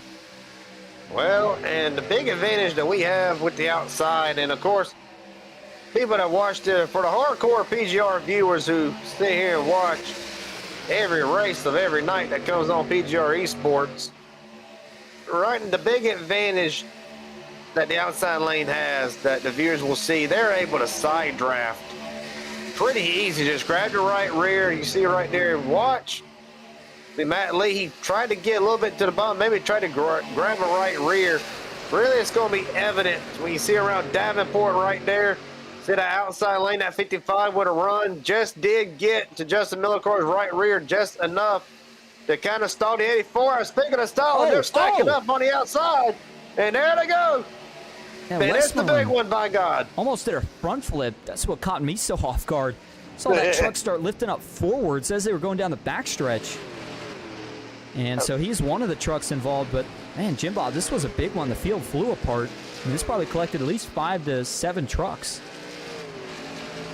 It's more like trying to impersonation of Ryan Priest, it looks like, but really, that's looks like Davenport kind of got the wall a little bit. What I was saying right before they started wrecking, like the 55 got the wall a little bit and started stacking them up, and from there, they had Mason Oley, Carl Bond, Byers, Malik Ray, showing that he got a piece of this. Yes, he did. He slid all the way down to the bottom of the track. And this here, this is one of these things, Austin, where broadcaster, and especially being a driver, you see something like that happen middle of the pack, you're almost certain this is going to be outcome. And for the fans in attendance here at Daytona tonight, I'm sure it's exciting to them, but for these drivers, particularly Mike Davenport and the ones directly behind him, this is worst case scenario. If he does get into the wall here, just now getting a look at it, but really kind of worst case scenario regardless of the fact. And he just does get the wall, bounces off of a couple of times, and then from there it's just an accordion. Westmoreland goes around, he gets jacked up in the rear end, and from there the field flies apart. And I'm wondering for Davenport if something happened to that truck or if the run just stacked up that quick. I mean, he went from, flying to, he gets into the outside fence a couple of times. That's what it was. We couldn't see that initially when we looked at the blimp cam. So watch this, and I'll try to show you this here from, let's see if we can go to Nash Brambilla's kind of tailgate cam, if you will, here, because what happens, the 55 here, he's running in that third lane, but as he's doing so, I don't know if it's from the push or if he just naturally lets that thing steer slightly into the outside fence, but watch this here from Nash Brambilla's cam. See how he's tapping the outside wall? So that's scrubbing off all this speed, and then as that happens, Westmoreland and all the guys behind him, they've got this great big run, nowhere to take it, and as they all kind of come together, Westmoreland, I mean, boy, it is a miracle that car did not flip over. As you said, he was certainly looking like he was going to be flipping down the backstretch, but I mean, even though he doesn't flip, there are still a lot of trucks that get involved in this one. Didn't look like a ton of major impacts, so I don't think this will end a ton, if any, races. But obviously, it's going to scatter the track position in the back half of the field once again. And it is also going to cause a couple of drivers to have to go into the pits to get some of that optional damage because, no fast repair, obviously, here tonight. So you got to, whatever damage you get, you got to go in and fix it optionally, which is obviously something that's going to set you back in the track position battle. Well, you say optionally, also remember these trucks, just like any other car on iRacing, you get wheel damage, certain amount of wheel damage you're stuck with. The rest of the race cannot be fixed, much like normal cars in real life. So one of these things, just going to see who are the comers and goers, who was around that 10th, 11th spot where Davenport was at prior to that, and then we're going to see really who got the worst out of it. Right now, at the front, Payson Lindsay Your leader, Wyatt Gray, the 2026 PGR 500 champion, will be starting second. Dylan Jones, Matt Lee, Harper, top 5. And I say that, of course, this is all pending on the choose cone that we have seen tonight. Really has benefited a lot of drivers. Axel Smith's one of them. Oh, the gatekeeper in Heat 2 jumps up, 4 spots and makes him, really is what got him into the show tonight. Yeah, it certainly did, and we just saw right there on the choose cone, top 4 trucks all chose the high side, so that tells you how desperate it is for these drivers to get to the top lane here, whether it's for the restart or shortly after it. But, you know, second caution here, we are still not to the halfway point, so I still don't think these guys are good to go on fuel all the way. But if there was any questions about whether or not it was going to be a one-stop, even more solidified now, because it looks like it's going to be 13 of 45 laps complete once we get the green flag right here.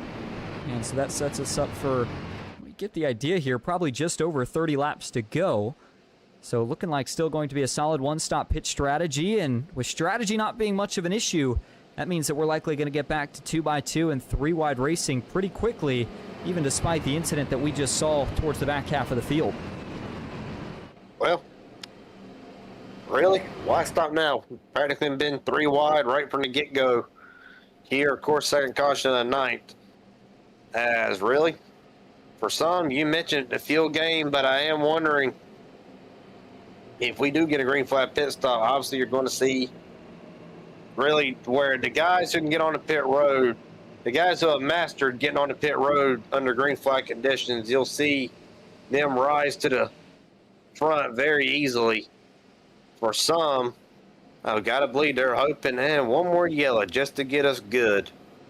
Now, we do want to see some green flag runs, but obviously, I ain't the best at getting on the pit road on the green. Not at this place for Talladega, so if it was me, I'd be wishing for a caution, but right now in the booth, Austin, I'm hoping we get another little green flag run like we just saw. Yeah, it would certainly be interesting to see how they decide to go about it, too. If it's a calm and collected green flag run or a chaotic one, we have seen both so far. As the green flag back in the air, 13 of 45 laps complete. It's a great jump this time for the high side. Payson Lindsay with the early lead here. He's going to have an option. Oh, watch out. Oh, they're squeezing. Further back, we talked about that outside advantage. Well, I think Nagel said, listen, here's what we're going to try. Let's see if we can go up, side draft you guys back. It looks like it was going to work initially, but Justin Melikar was able to bail out, jumped up in front of Matt Lee. Nagel's, though, holding a little bit more even, and as they stay in the middle, here comes the bottom, developing down the super stretch. Well, 3 wide, Davenport further back. Brian Haynes drops down, and right now Lindsay will lead them in turn number 3. Right behind him will be the PGR 500 champion Wyatt Gray as a third lane trying to get formed up. Axel Smith now Cody Nagels. He's going to leave Nash Brent Billy in the middle lane. And the 33 of Bennett almost sideways coming off for 4 right in front of Jack Shack's own Trevor Azranoff. Again, Nash Brent Billy stuck in the middle lane. He's going to lose by another 4 or 5 spots as Cameron Craig goes to pick him up right now towards the front. It is still 2x2.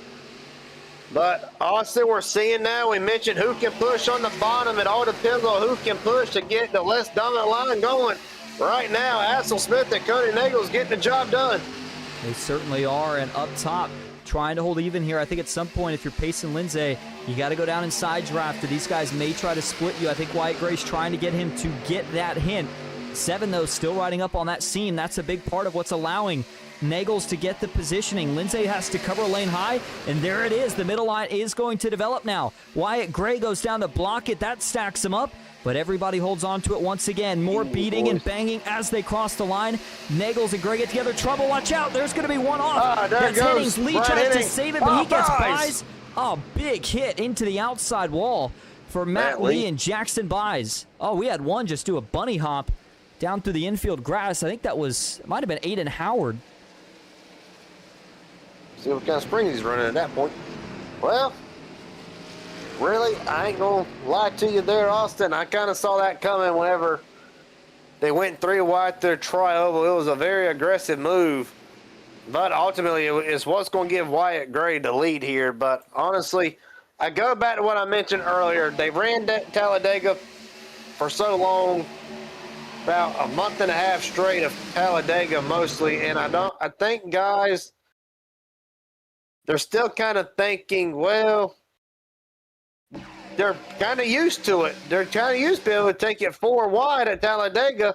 Moves that we're seeing tonight, they could get away with over the last month and a half. Here, though, I think they're still adjusting to just how wide this track is. And a prime example of what we just saw, unfortunately, for Jackson Byes and Matt Lee both, this may very well be night done for both of them. Byes more so than Lee. And it was definitely a big hit for both of those trucks. Now, we saw Hennings go for a big slide down on the inside. I don't think that he ended up actually hitting anything, and if that is the case, then this caution, kind of a break for him. Obviously looked like he was going to be in some trouble there, but just going back and looking at it, you know, it didn't really look like it was anybody's fault specifically.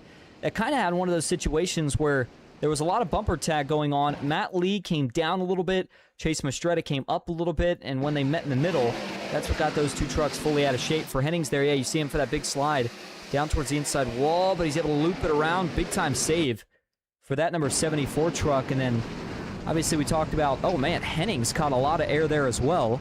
I want to go back and look at the onboard though for Aiden Howard, one of the drivers making what might be his first PGR start here tonight. Did a good job in the heat to advance through, but he sees this develop in front, sees the 2 big hits. He's going to go down low here to try to miss it. And it actually doesn't look like it was him who went through the grass, even though he had a pretty good view. Tell you one thing though, Jim Bob mentioned it once. That was actually further back. It might have been, yeah, Joshua McCullough. But I was going to say, we had a couple of cars that had to go through the grass. You know, you think of that as kind of a safe spot, but Max Dinda, I mean, he catches big-time air. It looks like Josh McCullough actually goes through on the smooth end. But for him, Hennings, big-time saves once they do get into the grass. But as you said, for Jackson Byes and Brian Hennings, some damage to both of those trucks. We'll see if it's a night ender for either of them. Well, I get back life here. Ethan Eckert, kind of surprised, but he stays out. Matter of fact, a couple more drivers stay out here under this yellow here. Ethan Eckert, Wyatt Blair, Evan Carlbon will all stay out here. Wyatt Gray on down, all make a pit stop. So I almost wonder,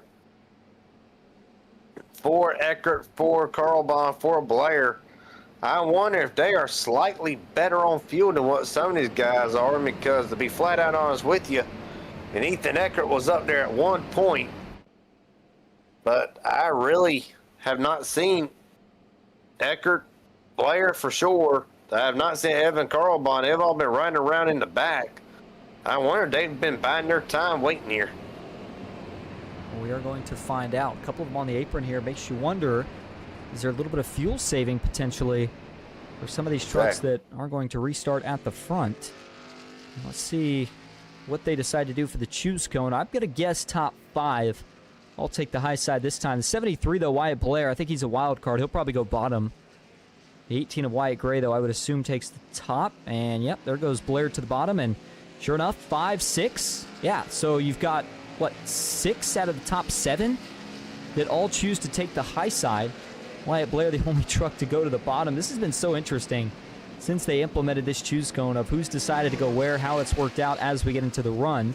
But do want to note here tonight, while we are under caution and have the chance to, the big payouts for tonight's feature: $250 to first, $150 to second, $125 to third, $100 to fourth, $75 to fifth, $60 to sixth, and then earlier, $25 to the 2 heat winners, which of course was Nick Seipel and Justin Melikar. And if you're Wyatt Blair here, I got to think he's kind of a sitting duck, Jim Bob. He's done great this race. He's picked up 25 spots from where he started at. The only problem is he's on the bottom, and with the way things have been going, you got to expect at this point the guy in second, third, fourth, maybe even multiple drivers are going to be trying to bail to the top as soon as they can. Well, it'll go down for Wyatt Blair. This will boil down to really experience factor, because I'm pretty sure over half these guys, they're not going to cut him a break. Of course, no offense to Cody Nagels, but they damn sure won't cut him a break, because Nagels is always a threat no matter where we go. But yeah, for Wyatt Blair, he's either going to have to time this restart perfectly, or he's going to hope that he can find a line to get in, a hole to slide into. But we've seen a lot before in the past, Austin. Guys think there's a hole there, and about the time they commit to it, the point of no return, that hole closes up, and it has watered up on many of vehicles over the years. It's going to be interesting to see here. I'm actually kind of excited to see how Wyatt Blair does here on the restart. It is going to be interesting. Again, veterans don't like to help rookies in money racing. Let's see if that trend holds true here. Green flag is back in the air. It is now officially 27 laps to go as we get a little bit closer to halfway tonight. 2x2. Blair did not get a good jump. Nagels is already on the high side before they even got to turn one, so that's going to allow them to organize up top pretty quickly. Meanwhile, though, they continue to try to line up on the bottom, but for right now, I think this is all about how quickly can this top get organized, and when they do, does anybody try to make the move? Blair was finally able to find a lane to bail onto the high side. That leaves Lindsay as the leader on the bottom. And right now, the middle, not very developed, but they're going to try to get a couple of trucks going. 2x2, and then 3 wide as you get towards the back half of the group. Well, right now, going to come off turn 4. Hector will be bringing them down. A little bit of separation between him and Evan Carlbahn. 100 to 58 is going to go. No, he is not. He's going to push that 12 right now. Bennett and Lindsay trying to make something happen. Oh, Wyatt Miller! Whoo! Got away with one there. Talking about 9 lives. As here comes Trevor Astronaut. They talked about TA. Oh, nice. Since he got turned in heat 2. Storming up the middle lane. Where did Astronaut come from in all this? As right now, Mastrutta, he's going to have to pick a lane. Well, Pinchot's for him. Wyatt Gray down to the bottom. Work down the back straight away. A big shot to the back of the 12 from Evan Carlbahn. They're working in turn number 3. Eckert and Carlbahn now established the lane control again. They can pick any lane they want. They're going to stay. Well, I thought they were going to stay to the outside. Eckert kind of straddles the fence. Going to stay to the outside now as Astronaut and Gray hooked up on the bottom. 25 laps to go here. And right now, Austin, we're slowly starting to see intensity starting to ramp up again. And here comes Millicar to the outside. Yeah, ticking time bomb here at Daytona. Evan Carlbahn, he's ready to try to have his shot at the lead. He'll go 3 wide. Eckert trying to slide back clear. Oh, man, just barely enough room to make that move work. Axel Smith now the odd man out on the bottom. He awaits some help from behind. Nagel still in the fight inside the top 10. But that top lane, it seems like it does not matter who's up there, has continued to be the better line. 25 laps to go. It'll be 24 when we cross the line next time around. And that starts to make you wonder here as we get closer to the fuel window. Are there any drivers that consider pitting early? Or do these guys try to wait as long as they possibly can? Still, though, at the front, Wyatt Gray, Trevor Oswanoff. Those two have been 1-2 on the high side. Last couple of laps further back, Westmoreland with a big slide all the way from the bottom to the top. He was able to make the move work, and that keeps him 3 wide from the mid-pack on back. Oh, man, Dylan Jones, big-time save as Millicar cut off his nose. That was close to being another caution. Well, right now you're seeing guys. Millicar, oh, Millicar not cleared. And there goes Harper. And there goes the rest of the fields. They are wrecking big again. Jeff Merck brought Westmoreland involved. Quist, Danda, Blair, Joshua McCullough, Stephen Miles all the way to the inside wall to get around it as the field has flown apart one more time down the Daytona Super Stretch.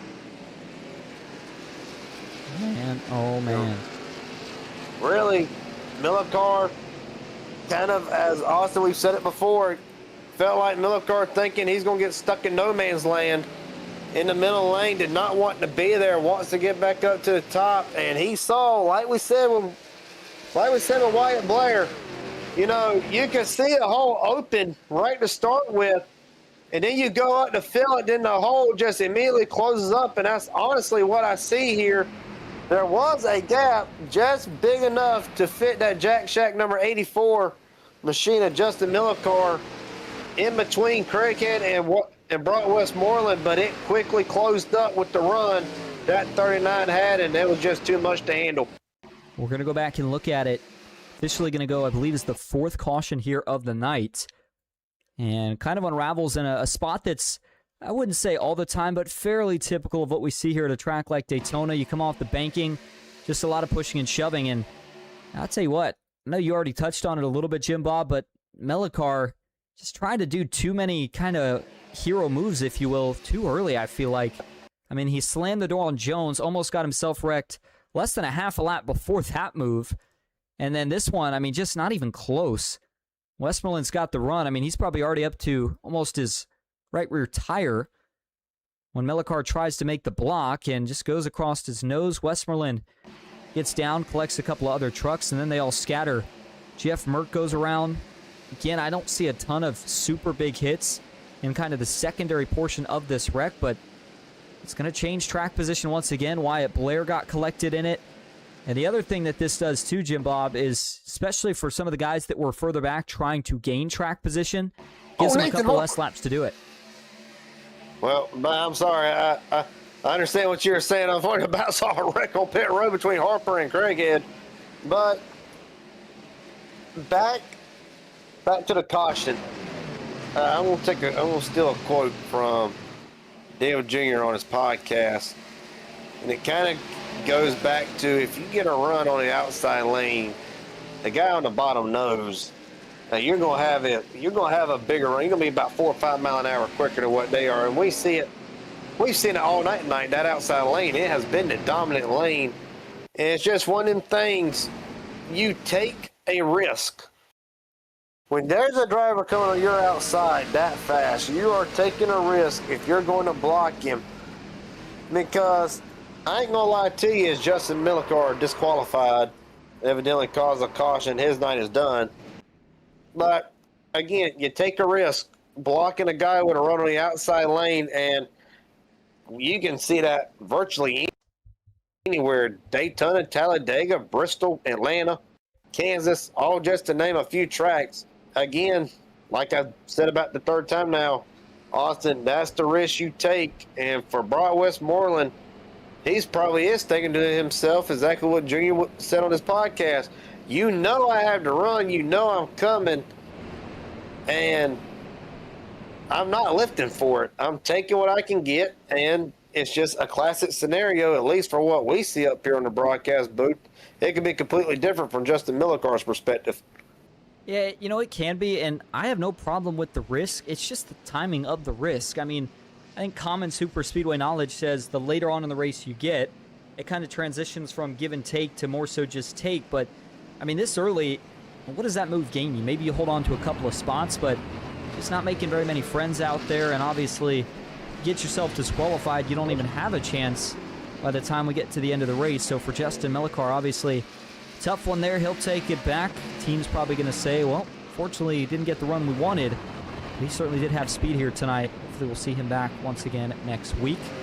For the other guys collected, they've got some work to do. We saw some damage for a couple of the trucks, Max Steinda being one of them. And by the way, quick update, you'll notice it there on the left side of your screen on the scoring pylon, but there are a couple of trucks that have had to retire from this race. Ryan Bailey, the last truck that is actually still in the field, currently in 31st. Justin Mellicar, Chase Mastretta, and Nick Seipel, all their races have come to an end here due to either damage or some sort of other issue. So, fourth caution of the night, and we're racking them back up. We are past the halfway point here at Daytona. It's Trevor Osranoff and Evan Carlbahn who will actually line up the front row. We once again on the choose cone that last time by saw most drivers pick the high side, at least the ones inside the top four. Hennings, though, and Malik Ray and Ethan Eckert, second through fourth on the bottom. So I don't know, they may have a chance. Maybe this is the best bottom restart that we've seen in a while. I mean, I like how you said it's Jack Shack 1-2 here. And the big thing is that we can sit here, we can harp about the Jack Shack and the drivers they bring, but I will tell you, and I'll probably going to sound like probably going to sound a little biased here, but I will say there is no better team really that can control that can control the lane control like the Jack Shack does. Now sometimes, like we just saw, it can get a little bit out of hand, but I'm going to be interested to see here for this restart, Austin. We're going to see what they can do. Time to find out. Here we go. iRacing.com pace car pulls off back into the restart zone. Green flag in the air once again. 20 laps to go as we get closer to crunch time at Daytona. Good restart at the front. Nagels, though, boy, he was looking 3 wide. Carlbahn, though, says absolutely not. Slams the door shut on that move. Meanwhile, at the front, Hennings is going to catch Carlbahn out of shape, so it was Oswernoth who made the block up top. Carlbahn, though, wasn't able to cover the move on the bottom. 3 wide off of turn 2. Right now, the high side does have the advantage. Looks like it's about 7 trucks deep versus 5 in the middle. 2 onto the bottom. Trevor Oswernoth gets clear. He'll pull Nagels and maybe Ethan Eckert as well. The bottom got a decent restart. That was actually Gray up top who gets pulled clear. The 97 of Smith not quite there, but the longer they stay side by side, I think the bottom's got a second life here, Jim Bob, but they're going to have to get lined up to make that happen. Right now, lined up is far from what they are right now. More the middle lane is lined up here. As right now, a couple of drivers trying to work their way inside the top 10. Joshua McCullough, Cameron Craig, Casey McCullough drop down to the bottom lane. Gonna try to get something rolling here. As right now, the one cat we ain't talked about since the get-go of the race, really, Malik Ray, the winningest driver in PGR, starting to work his way back inside the top 10 and try and get to the top 5. Lord knows he will love a win after the heartbreak on Sunday, as they are 3 by 3 by 3, 5th on back. Joshua McCullough storming up the bottom lane, getting pushed by Brian Hennings and going for more. He'll be side by side with Wyatt Gray. But right now, Cuddy Nagels to the back bumper. Trevor Astronaut leads with 18 laps to go. And we just saw another near bad block further back. It was Evan Carlbahn on Malik Ray. Malik was able to make the move to the bottom, but if he would have hit him, that would have been a close call on whether or not we would have had yet another caution. Either way, one thing that I've been keeping my eye on here, especially for the guys up front, what we just saw there from Hennings, when you can get that tandem, it only takes 2 trucks to get the big surge. Uh-oh, one off here. This is going to be a big hit if he can't keep it off the inside wall. Was that, trying to figure out who that was that Wyatt Blair, Kirk Quist? No, it might have been, actually still can't tell exactly 35. which truck that was. I got you. Might have been I can find him back here. 35, Mason Olney. Mason Olney. Oh, man, he was having a pretty good night, too. Was he? Well, actually, looks like he's still with the pack here, so that would be a big-time save if that were the case. And it was. So not only does he save it, but he stays with the lead pack. Watch this. Mason Olney coming off of turn 2. Does he get contact? Oh, that's big net code off the middle line. And, I mean, it shoots that truck almost dead left towards the inside safer barrier, but he finds a way to hang on. That's a great piece of driving from Olney, who is now still up 5 spots from where he started this race at, even after making that big save right there. Back at the front, though, still 3 wide towards the middle portions of the pack. The top 5, though, are single file. How about this story? Mark Von Dell. Talk about him. One of the last drivers to transfer in through his heat race. Kind of was used as a punching bag. No incidents of his doing, but got caught up in a lot of cautions. Here he is, Jim Bob, inside of the top 5. Make that the top 10 as he tries to continue to climb towards the top 5. Well, talking about one MMS driver and Martin Von Dell for the first time tonight. Joshua McCullough jumps up to the top spot here with 16 to go, but I will say, that 59, of course, coming off a second place running in the HGR 2.0 event. I will say that 59 throughout the summer has been a solid resume. No wins, at least not on my broadcast side of things, but at 59 has been in contention. A lot of times it just boils down to bad luck, as what we see a lot with these plate races, a word that is thrown around quite regularly. But right now, Martin Von Dell, Austin, could you imagine one of the biggest upsets in PGR? No offense to Martin Von Dell, but if he could pull it off. Meanwhile, Evan Carlbahn, the things better of it, he'll go down to the middle. He'll look up with Cody Nagels as it is still Joshua McCullough leading him in turn number 1 with Astronaut behind him. And it looks like for Oswernoth, Wyatt Gray, and Ethan Eckert, they're all very comfortable right now with letting that 05 lead laps, not trying to push the issue. Just based off of when we went back to green flag racing, 20 laps to go. Maybe relatively close on fuel mileage, but I think everybody should be able to make it as long as they maybe save at least a little bit, or even just simply run in the draft. So by Joshua McCullough leading, That takes any sort of fuel stress out of it. And right now, oh, he got through him. Oh, the 18 goes around. This is going to be a big one through 3 and 4. Wyatt Gray back into the fence. Caution is out. The rest of the field scatters. Brock Westmoreland gets turned on the tail end of it. Wyatt Gray still trying to get that truck brought to a stop. Looks like, yeah, Wyatt Blair was in it. And tell you what, Jim Bob, didn't have time to get the words out of my mouth, but I actually saw that about a split second before it happened. Looked like it was whoever was behind Wyatt went straight through his bumper and was about halfway up the tailgate, the bed of the truck, rather, when that truck did get turned around. So that looked like a huge case of netcode. I swear, always ruining something good, ain't it? Can't have nothing nice with netcode around here. Let's take a look at it here. And to your point, so we got Eckert pushing Gray. Bit of a stack up, and I mean, yeah, I think kind of where you're coming from. But really, at that point, netcode or not, I got to believe they were going around because, I mean, you look at it, Wyatt Gray, Josh McCullough kind of covered the middle anyway, saw that they weren't going to go to the middle, came right back up to the outside. So, while netcode was involved, Austin, I hate to say it, I think it was the inevitable regardless. It may have been. Definitely saw the stack up where they all got together. I think the only question mark, and this is going to be what race control has to decide, is nobody had still lost the truck even when they got grouped together. It was, you know, they all got stuck together, and then they got netcoded. That was when somebody got turned, so that's going to be a tough call for race control. I do see your point, though, Jim Bob. It is going to be a 3-wide push through the corner, which is already sketchy enough to do here at a track like Daytona. So for Wyatt Gray, just a case of trying to stay aggressive to stay up front. Goes wrong for him, and his Rowdy Energy 18 truck gets turned in the field. And I mean, for Hennings, he goes sideways. A lot of guys here were able to dodge this wreck. Looks like in total probably collected about 3 of them. You saw Westmoreland get turned towards the end there. Looked like Wyatt Blair got a little bit of damage to his right front fender. And then the rest of these trucks here that all had to try to scatter and slow down to miss behind it. But, you know, I was talking about fuel and whether or not it was going to be close. It's definitely not going to be close anymore, Jim Bob. This thing's going to be an all-out sprint to the finish.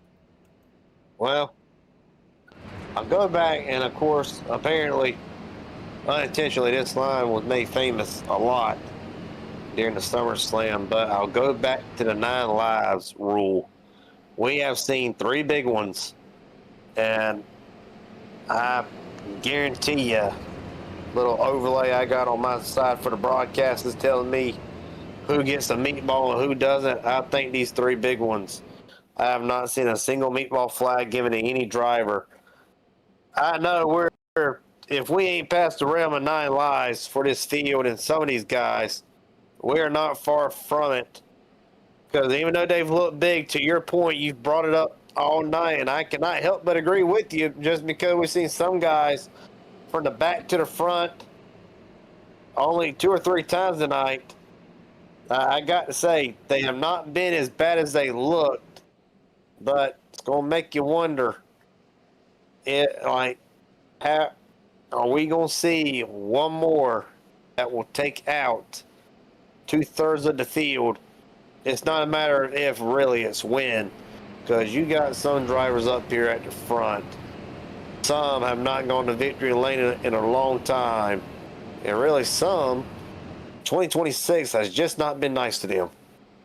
No, it certainly hasn't. And, you know, that's a good point that you bring up about a couple of these wrecks, which have looked like the big one initially, but then once all the smoke clears, the small to medium one at most, which is obviously good news for the drivers. But to your point, likely like a chance that we get that. Yeah, it's like an earthquake or a time bomb. It's just a matter of when, where, and how many drivers get involved. But we'll line it back up here.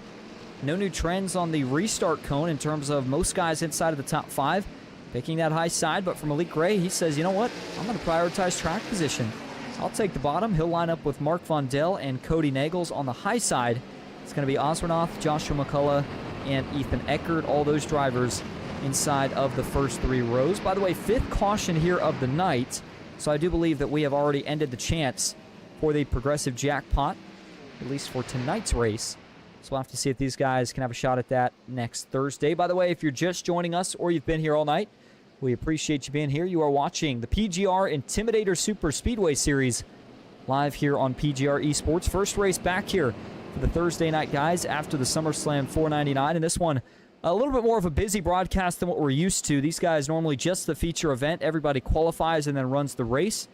But with the heat racing here tonight, added a little bit of a different element. And Jim Bob, we got lots of folks in the chat. We appreciate everybody, again, tuning in. But we've got one person asking, can we get a Jim Bob face reveal? I'll leave you to answer that one.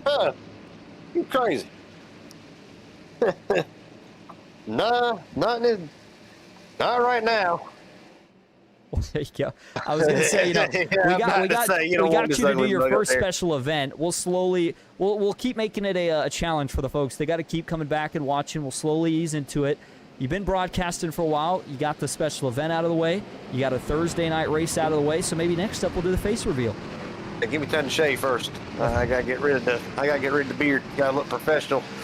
There you go. Professional or not, always doing a great job up here in the booth. We appreciate you being here, Jim Bob, and ready to watch the rest of this one. We'll see if these guys can go the distance under green. Trends would say no, but for Osmanoff and Malik Ray, former teammates, back into the restart zone. Green flag back in the air once again. Good restart for the Jack Shack up top, but Malik Ray, arguably the best matching restart that we have seen all night. The outside, though, will have the advantage once again into turn one. Side drafting in a way that we used to not see before at a track like Daytona and the trucks. But the middle all the way to the high side. Mark Vondel, though, staying loyal. Nagel splits to the bottom, and I think once again that's going to make the middle fall apart. Guess who gets the bad end of the stick? The guy who stuck with them all, Mark Vondel. He fades back a couple of spots. The Malik Ray, by God. Start on the bottom, did no favors, jumped to the middle, still not doing no favors. And right now, at the front, Trevor Asronoff still leading here. And, of course, Austin been doing this longer than I have. I will say, there ain't nothing like a Trevor Asronoff interview. 10 laps to go at the line. Could it be TA's time to return to victory lane? We'll have to wait and see. But I will guarantee you, first off, it ain't going to be easy. As there you see it, McCullough laying off of him. He's going to have a hellacious run. Astronaut instinctively going to try to protect the bottom. Goes up back in front of McCullough. He saw him fade to the middle, probably anticipating McCullough go to the bottom. Already had it scouted. Meanwhile, Malik Ray underneath. Cody Nagel's there, 3 wide. And Charlotte Morgan, by God, has worked up inside the top 5. Ain't talking about Charlie all night. And Nathan Harper, who was wrecked a couple of cautions ago, is back in and they almost wreck off a 4 again. And Charlie Morgan, one of the drivers who we saw win a prelim race in this year's PGR 500, so you know he knows how to get it done. And for that Charlie Morgan machine, he is now up to second. And we talked about the power of the tandem pushing. If you have the right guys behind you to do it, well, I think Malik Ray may have just found himself a new buddy to work with. Charlie Morgan shoots that 88 truck clear of the lead. He jumps up in front of Osmanoff. The 69 of Morgan going to get a chance to lead the bottom. We're starting to see a couple more takers to this inside line. I don't know if it's because of desperation or if they feel like we're starting to find something down here. Either way, 3 wide as Joshua McCullough now finds himself in the sucker hole. He's going to fall back until he can either get help or find a spot in line. Meanwhile, Malik Ray leads off of turn 4. Well, I'll tell you, Joshua McCullough, he not wanting to go to that middle lane by choice. Ethan Eckert kind of left him no option as Charlie Morgan starting to slide back here. As Nathan Harper saved it. Gonna keep it straight for now. At the front, Malik Ray continues to lead over Astronaut Eckert. Carl Bond, that hurt the inside lane even more, as right now top 6 with a breakaway single file as they work down. Nashper and Bella will make it 7. But right now, you want to mention breakaways. Malik Ray, Astronaut Eckert, they have gone. But Stanton Ducks, as I like to call it, as here comes Nightmares. Dylan Jones and Cody Nagels on the bottom. Joshua McCullough right now the sole representative of MMS inside the top 10. 7 laps to go. It is about to get good. I guarantee you, do not worry about the 12 o'clock news right now. Yeah, definitely not. We have got our own things to worry about here at Daytona. Just 6.5 laps to go when they work onto the super stretch. big wiggle on the bottom further back. That was the 33 of Thomas Bennett. Good catch on his part to save it. But at the front of the field, we continue to see about these top 4 trucks. Oh, trouble. One around out back. It's Brambilla. He's going to get turned into the pack. 3 trucks around. Howard's one of them. Looks like the other was that maybe Charlie Morgan. Hennings. Yep, Morgan. Brian Hennings. Big hit into the inside fence potentially. Can't tell if he was able to get it woed up in time or not. Looks like there is damage to the right front quarter. Can't tell about the left front. And we are now going to be going to a late race restart, likely with only about probably 3 or 4 laps to go. Just looking at that, right as you were talking about lap 40 now, it's going to take at least 2 laps. So 41, 42, probably take the green on lap 43. I don't see iRacing sending us into overtime, but then again, the way it's been here lately, anything's possible at this point. See what happened here. 3 wide, mid-pack. We'll start it there with Brambilla. Brian Hennings. Howard all in the mix here. It almost looked like for Brambilla, I mean, he definitely gets into the outside wall. That's kind of what gets him out of shape. But what I can't tell and what I think might have happened here was the initial push from Hennings maybe gets that 23 sent up just the slightest bit. But they're running so close to the outside fence. As soon as he hits it, though, it just automatically stacks up the momentum. Hennings gets into him again on accident, and that sends him down into Aiden Howard. Joshua McCullough as well. Charlie Morgan gets collected. And then for the 74 here, rolling down to the inside wall. Looks like he gets checked up about 2 inches before he actually hits the inside wall.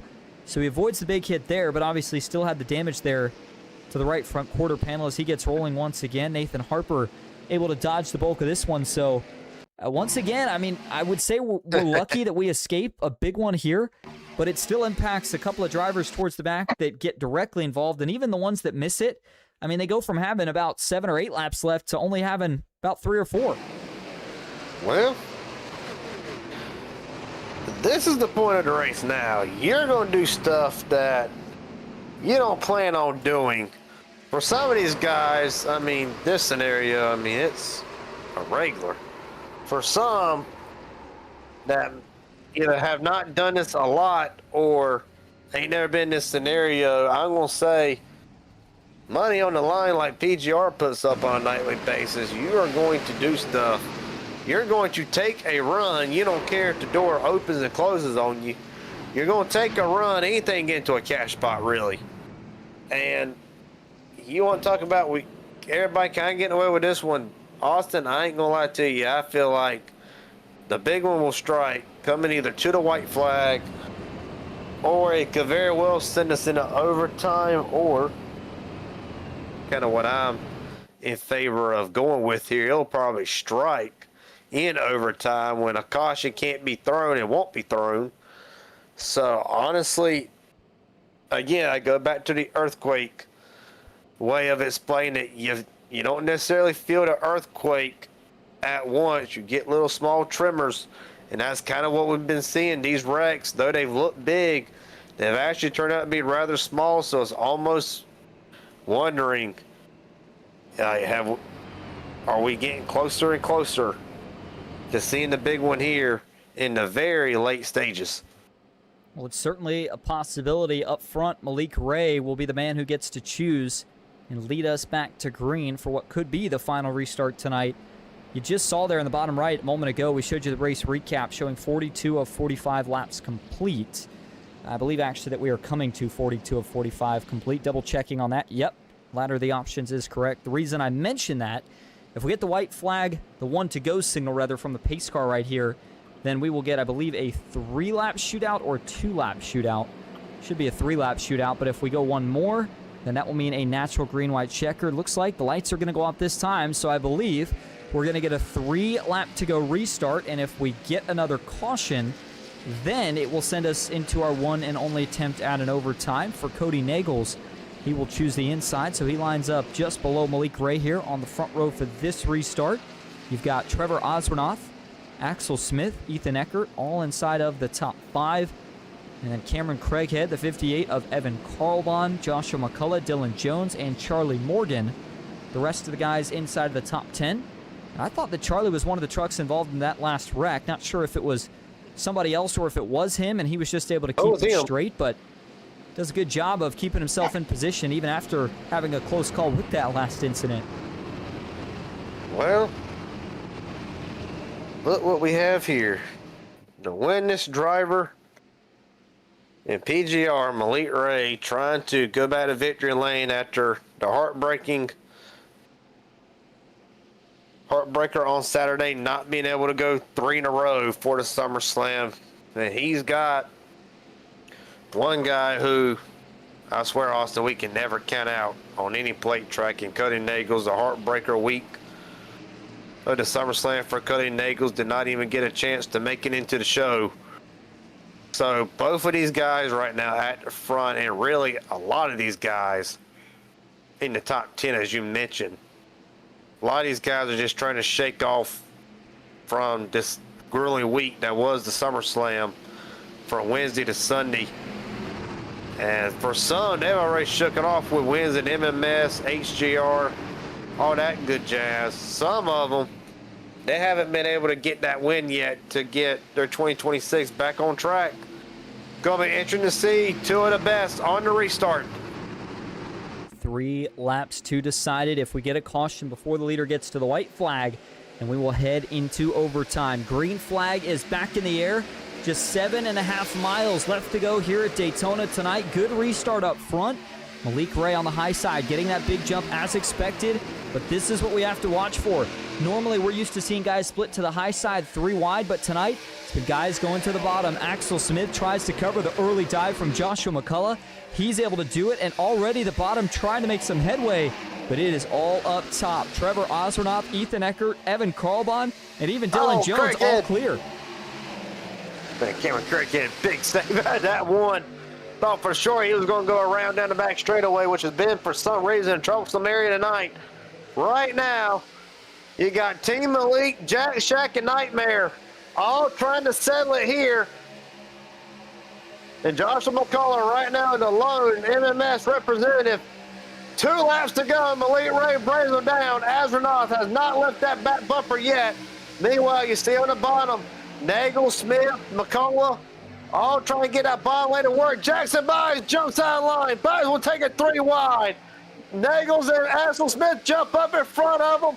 And, oh, man, Jackson Smith had to roll out the gas. About to be 4 wide down the back straightaway, and that's going to kill the middle and the bottom even more, as it is now top 5 single foul out here. Nagels trying to keep Smith behind him. Game of chicken up top has begun. You've got Malik Ray leading. Osranoff, Eckert, the 58 of Carlbon, Jones. Nobody wants to go off of turn 4. They're going to make it to the white flag. Oh, no, are we going to get a caution Morgan right before we get here? Oh, nothing yet. No, we get the white flag. That means the race is official. They're going to run this thing back to the checkered. Well, race is on now, boys. Asranoff, what you going to do, buddy? You going to run second, or are you going to try to get your win in 2026? Now work down the back straightaway. Eckert all over the back bumper. Eckert kind of pinned between 2 Jack Shack cars. His teammate Dylan Jones right behind Carlbon down the back straightaway. And really, middle lane with nothing to give, nothing to show, as Malik Ray brings them within 1 mile to go. There's going to be a run. The question is when and where. Osranoff final time off of 4, trying to beat his former teammate up top. Now he goes to the bottom. There's the block. They're going to fan out behind. Drag race all the way back to the checkered. Trevor Osranoff steals it at the line. First win of 2026. And we are going to get one of the best interviews you will hear of the year. Oh my God, we'll be here till 1 in the morning. Dawson, not mean to cut you off there. I hate to be biased, but by God, the 2026 Trevor Asranoff has had. This does my heart good right here. And in one of the first races where he's forced to split from his teammate Malik Ray, he beats him coming to the checkered. I'll be damned. Attaboy, TA. Buddy, we going to be here for a while.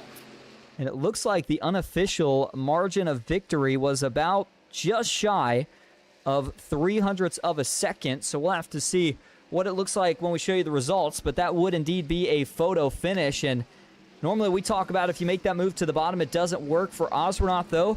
think he's got to be thanking Ethan Eckert here because he got the help that he needed to make it work.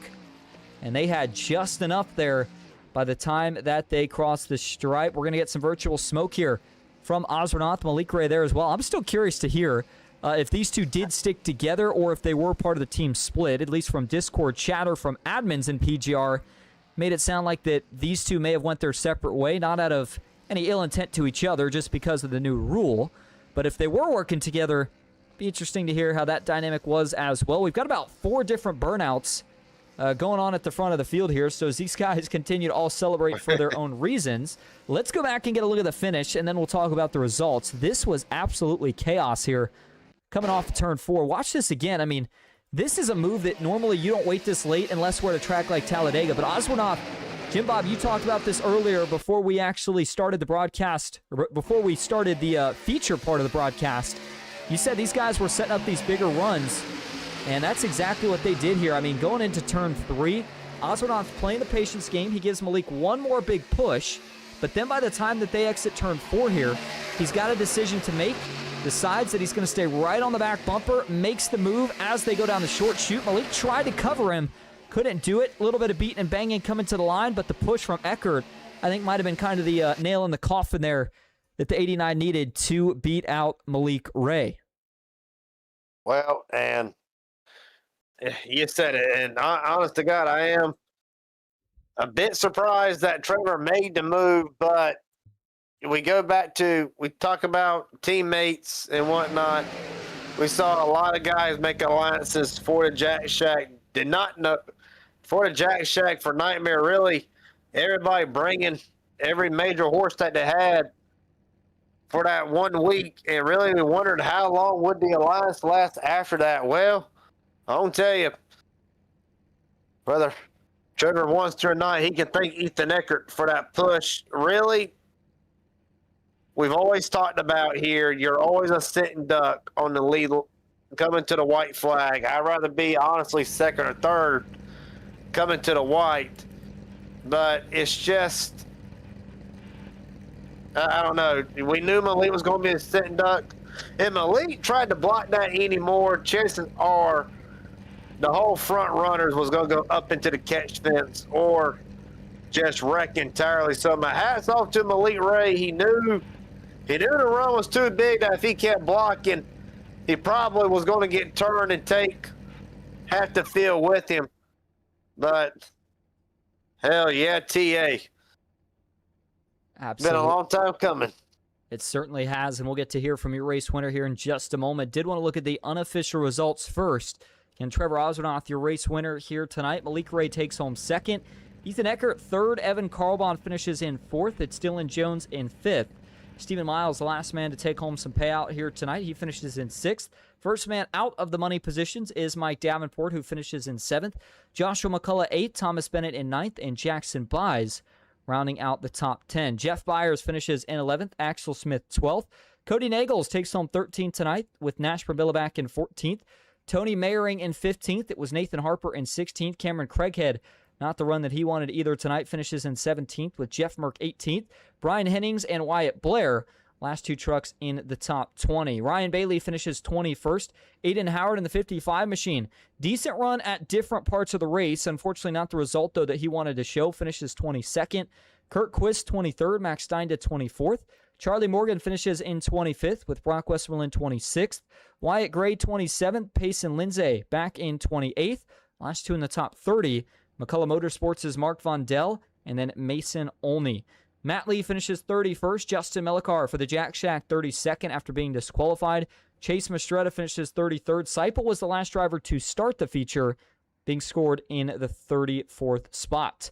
All right, well, we are going to go grab your top three for interviews. Stick with us. We'll be right back here at Daytona.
All right, welcome back to Daytona International Speedway. Going to kick off your top 3 interviews with, of course, your race winner. Well, Jim Bob, you said we were going to be here for a while, so I will let you interview the man of the hour. He stands by with race winner Trevor Osbernoth.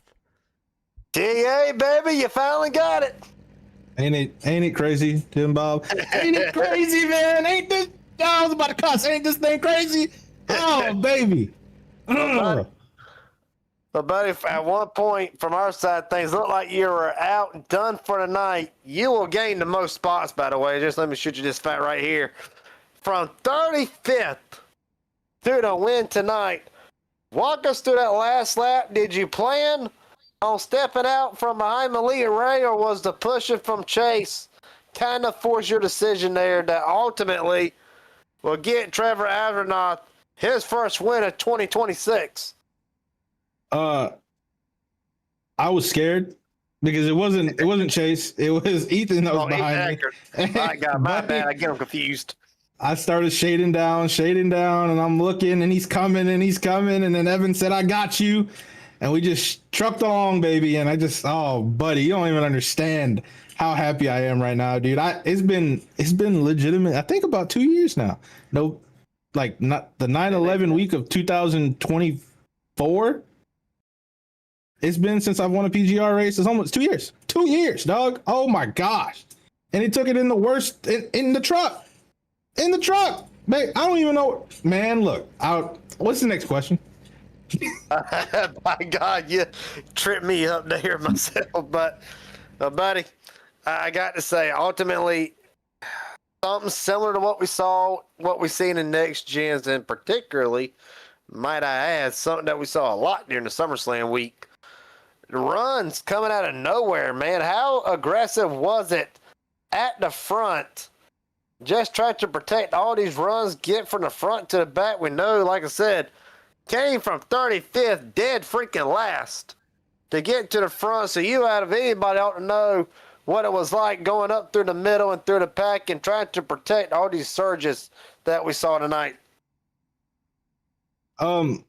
Realistically, man, it was just track position. Just kind of wanted to be up front towards the end. I was not going to run out of fuel, brother. Wink, wink, nudge, nudge. And yeah, it's just kind of where Evan was. It's really what dictated me to do what I did. I mean, he was behind Ethan. You know, Ethan goes down, Evan's taking his right rear, and he's stuck. So Ethan couldn't really do anything. So it was just kind of on to me. Getting around, probably one of the best in the biz right there, old Malik. And yeah, man, it was just kind of timing. I've done this so many times. I've screwed up so many times. I've made the same mistake more than once. And it was just kind of going through all those mistakes to make this one thing happen. And I know it's one win. Boy, it's been a long time. Oh, baby. I don't know, man. Starting dead last on a wheel spin. Got the wheel spin to get into the feature. Made it in the feature. Started dead last. Made my way through the field. Just kind of navigating, learning, figuring things out.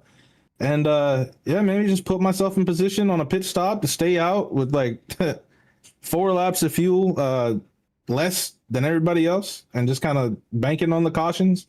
A lot of strategy involved. And yeah, man, we slanged it and banged it, baby, there at the end. And I was going to kill us or we was going to win, like we talked about the other day, man. And it was, it's beautiful, man. It's beautiful. I love it. It's been such a long time coming, dude. I keep going back. I haven't won in PGR race in so long, and I've been trying to damn sell this damn rig somewhere or another.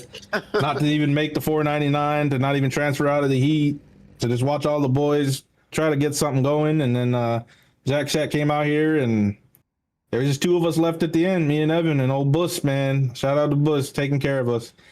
And buddy, I'm usually full of words, dude. I don't know what to say. It's crazy how things happen and how stuff works out. And Jack Shack's on top tonight.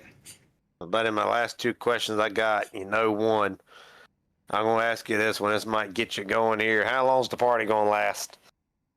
Dog, we already drinking. I didn't even get to do a burnout before I had this damn cold one right here. She's been eyeing me down since yesterday. She's been looking at me, and I said, all right, man, I'm going to go ahead and give you that thing. And yeah, baby, it's going to be all night long. Jack Shack's going to be rocking. every day, every hour, every minute up until next week, and we'll find a way to mess that up. But hey, tonight, baby, is me. I can't. Oh, yeah. Man, did you see that finish? I know you saw that finish. You saw that thing.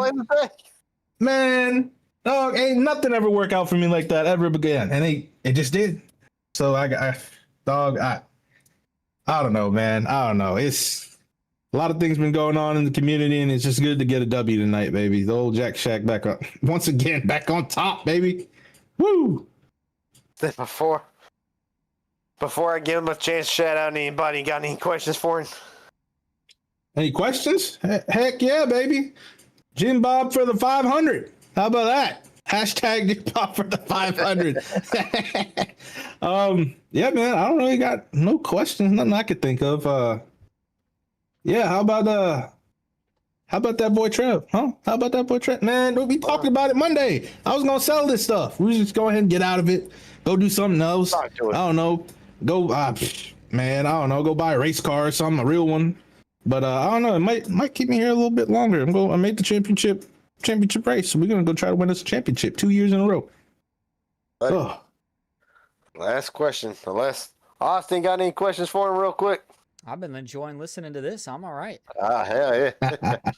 Well, Trev, you know what's coming, baby. I've been waiting a long time for this interview since the last time I interviewed you.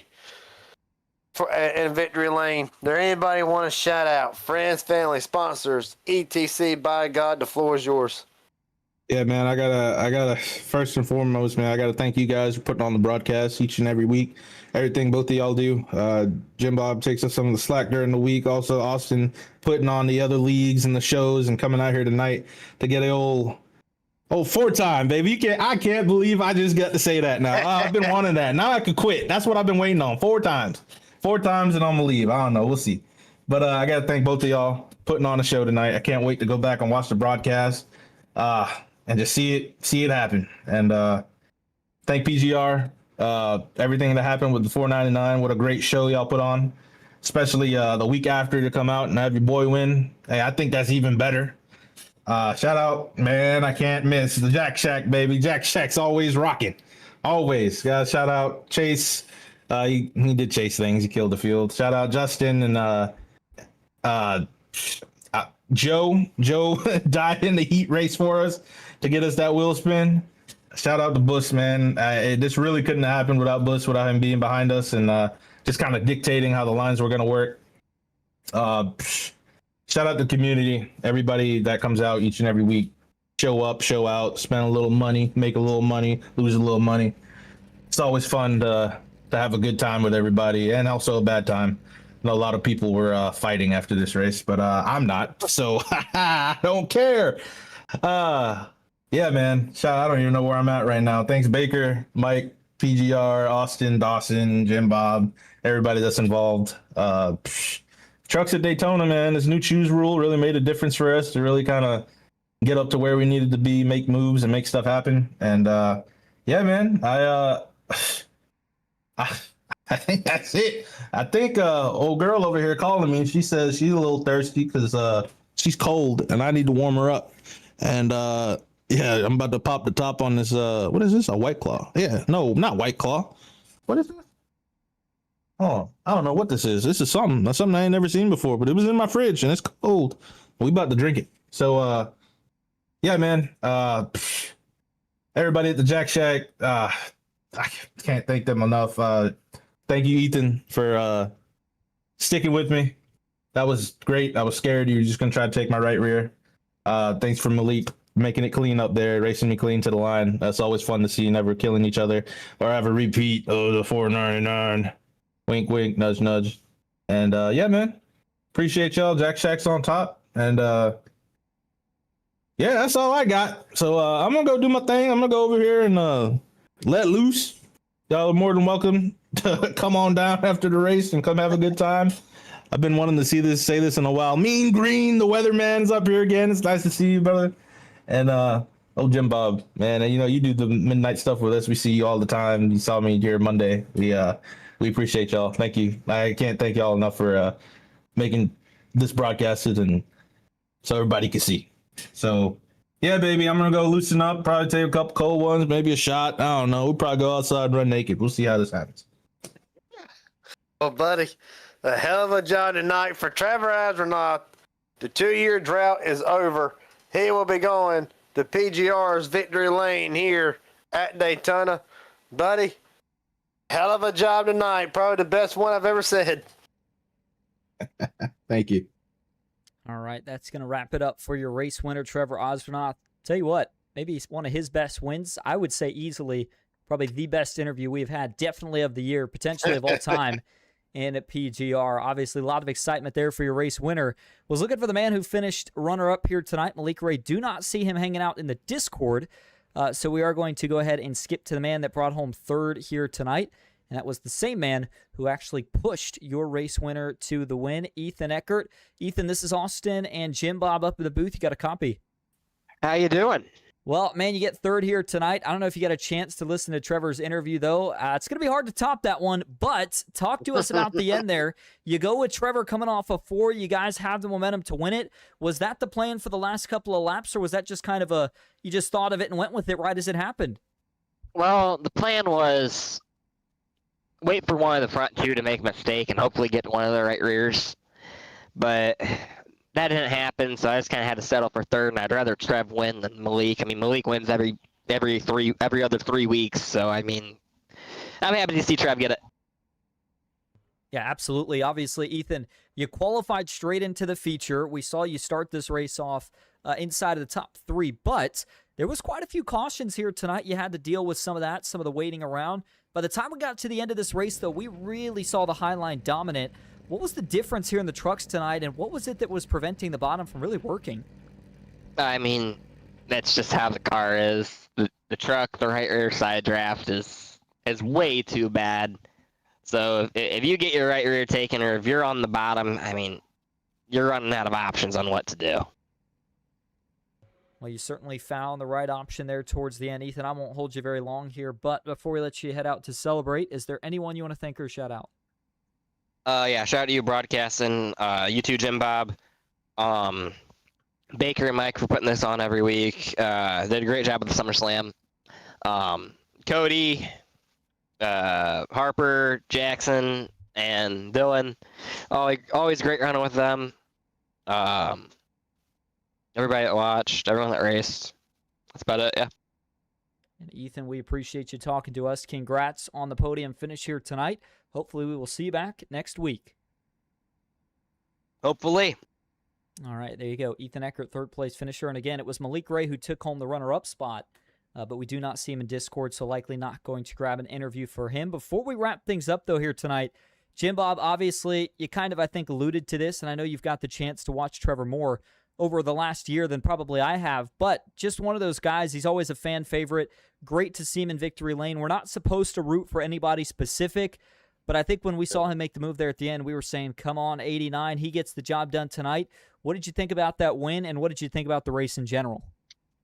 Well, you're right about one thing. I probably call Trevor Astronaut more than any broadcaster on PGR does, and it just goes from when he runs MMS and the Big Money Sundays, the Tuesday night rumbles, of course. We're up till 2 o'clock in the morning with Midnight Racing League. You know, you watch the struggle since the suspension came. He came off the suspension, got a second chance. But honestly, Austin, I'm going to say 2026 up till tonight, been the 2026 from hell if you're astronaut. So close so many times. And ultimately, I will say, not a better place to get it done than on the bright lights of PGR at the World Center of Racing. But as a whole, I think the race was pretty good. Had a decent green flag runs. Just, I don't know. I think, of course, you'll probably be covering Thursdays more than I will. We'll have to see how it plays out. But I think as we go on, well, I say this, y'all going to Talladega next week, but as we get further away from the SummerSlam and the month and a half it was racing at Talladega, you'll see these guys, they'll start getting their feel for Daytona and Atlanta, starting to come back to them. And, you know, we may have had, 5 cautions 6 cautions tonight, but I think as they get more comfortable back at Daytona and Talladega, well, Daytona and Atlanta, I think, the racing will get cleaned up a little bit more. Obviously, tonight was going to be a wild one. But really, you're going for a win in PGR. I mean, it don't get no bigger than this in the money racing scene. So my hat's off to Trevor Astronaut. My hat's off to the drivers. Man, it was still one hell of a race, regardless of how many cautions there were. Certainly was, and a heck of a finish. Always erases whatever happened in the rest of the race. Well, that is going to officially wrap up our coverage here tonight from the Virtual World Center of Racing. It was Trevor Osbernoth grabbing his first win of 2026 here in the PGR Intimidator Superspeedway Series. As mentioned, we will be back in action next week, next Thursday. So make sure that you mark your calendars. Hoping to see everybody back here in the broadcast. In terms of where we head, well, after a week at Daytona, it's off to Talladega, where drivers will take on the old Xfinity cars, the nationwide cars. Should be a good event there. Do want to thank everybody for tuning in here tonight. As always, we hope you enjoyed. And on behalf of my broadcasting partner tonight, Jim Bob, so great to have you in the booth. I'm Austin Green. We say so long here from Daytona.